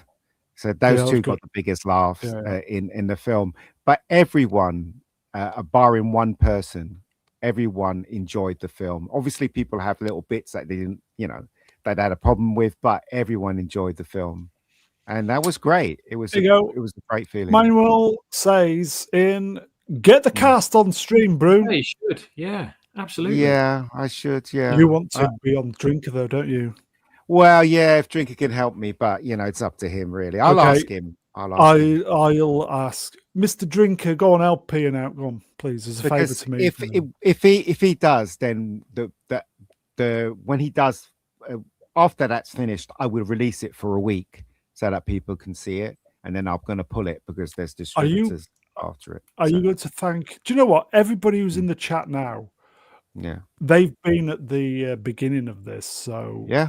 we just should thank each and every one of them, yeah, folks. Yeah, yeah. Honestly, I mean, it's Yeah. you guys, and it's people that contributed money, to it, Yeah. and you guys here as well, encourage Yeah. and Ian pushing it as well. Yeah. It's all, it's all great stuff, and thank you very much. As I said, that night, just made me so happy because everybody liked it, so it's cool. It was wonderful to see so many people that we know from this channel and from around our community in the credits for the film. Yeah, there you go. Yeah, It's, that was- in there helping out. Yeah, for my the- name's yeah. on as well. Yeah. That was so. Yeah. When are you going to release the? I know you have a Cinemax cut. A little bit of hard R action going on. For when are you? Yeah, right. I wish. Okay. No. Who would like to see something that's going to make you have nightmares? Uh-oh. Anybody? I see Cynthia Erivo tweets every day. Yeah, on me. it's already there. Okay. Is that a nightmare? That's definitely a nightmare. Fucking hell, Ian, you look fucking good for 60, mate. I'm going to give you that. Wins in the chat. Come on, guys, get them in there. Yeah, no. So that's the girl that plays Rebecca on my left. Left, is it left? And Yeah. the woman who plays the psychiatrist in the movie on my right. Yeah. Both really good-looking women, and I'll do that. I was happy to be the sandwich between them. So there you go. But great performances from both of them. The audience loved them, so that's terrific. So there you go. Here you go. This is it. Here you go. Spot on. Yeah, no. Well, I'd give myself naught as well. But yeah, seriously, it was like I couldn't ask for anything more. And plus, it was screening at the cinema in the West End, so it was like a pretty decent cinema. So Nice. You know what, guys, right? I'm going to say that it's moments like this that make doing this worth it? Mm. You know, doing this YouTube. We've got a fantastic community that turn up every week listening, and I get why we do it. You know, Mm. youth club for old bastards, and it's just moments like this that make it worth it. So I'm feeling fluffy for you, Ian. Oh, thanks. But anyone that's contributed, Yeah. you know, you're due a link to the movie. So just message me, and I'll send you the link, and you could watch it at your own. You know, as I said, just send me the message, because obviously I'll check to see if you were part of the Indiegogo or the GoFundMe, and then if you are, you'll just get the link. You know, and that's that. Are they really that tall, or are you kind of short, Ian?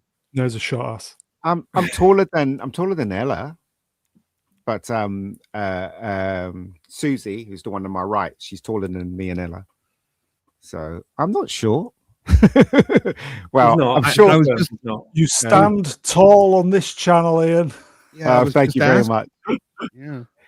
The thing about Ella is that she's quite, when you see her, she's quite thin in real life, and then on screen, I think screen puts 2 pounds on you or something.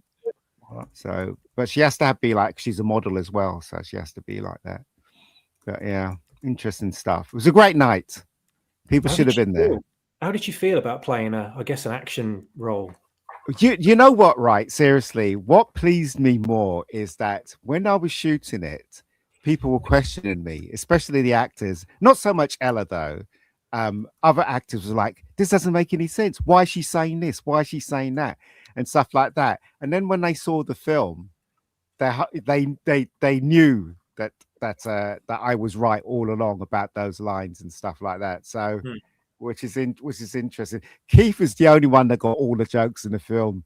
Keith laughed when he saw Drinker on the computer. He laughed when he saw a Type 40 mug. Do you know what I mean? He was just laughing all the way through it, because we were the only ones that got the joke, basically. But you know, so yeah, it's quite funny. But there you go.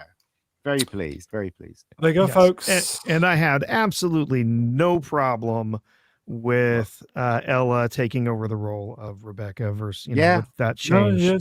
I thought Ella was great. Yeah, she was good. And it's not woke either. I mean, my hero falls. She gets up, she falls again, and she gets up and she wins the day. That's the hero's path, basically. So there you go. We've overrun tonight, folks, but well done, Ian. Congratulations. Thank you. Thank God it's over. Yes. All hail Captain Kirk. Okay. Yeah, man. Chat, you are wonderful. Thank you for the interaction, these super chats. We ran over tonight, folks, but worth it in the end. So thanks for the supers. Thanks for the interaction, as you all normally do. We're off to Wayfarers in a minute. He's going to do Doctor Who. It's going to auto raid, folks. So if you're into Doctor Who, Wayfarer, we're going over there. So chat, we will see you next time. Let me get the guests up. They're already up. Professor R2. Always wonderful. Great to be here. Great to see everyone in the chat. Okay, we'll put misery at the end. Bear with me. Swappers. Cheers, pal. Thank you very much, Brown. Sorry about the dandruff. Yeah, it's bad dandruff tonight, folks. The dandruff is laying thick tonight. It's the Phobos. Cheers, mate. Cheers. No worries. Thanks, chat. And man of the moment, everybody, the Mega Geek. Cheers again. Yeah, no worries, guys. No worries. Thank you. And that is it. Beast up tomorrow. Trev doing Star Trek 2 on Tuesday. We're back Wednesday, 1982. What a year for movies. Massive YouTuber coming on as well. So that's it, folks. We're going to Wayfarers. If we don't see you during the week, you know the drill. Have a great week, everybody. Take care. Look after yourselves. Tally bye. Bye.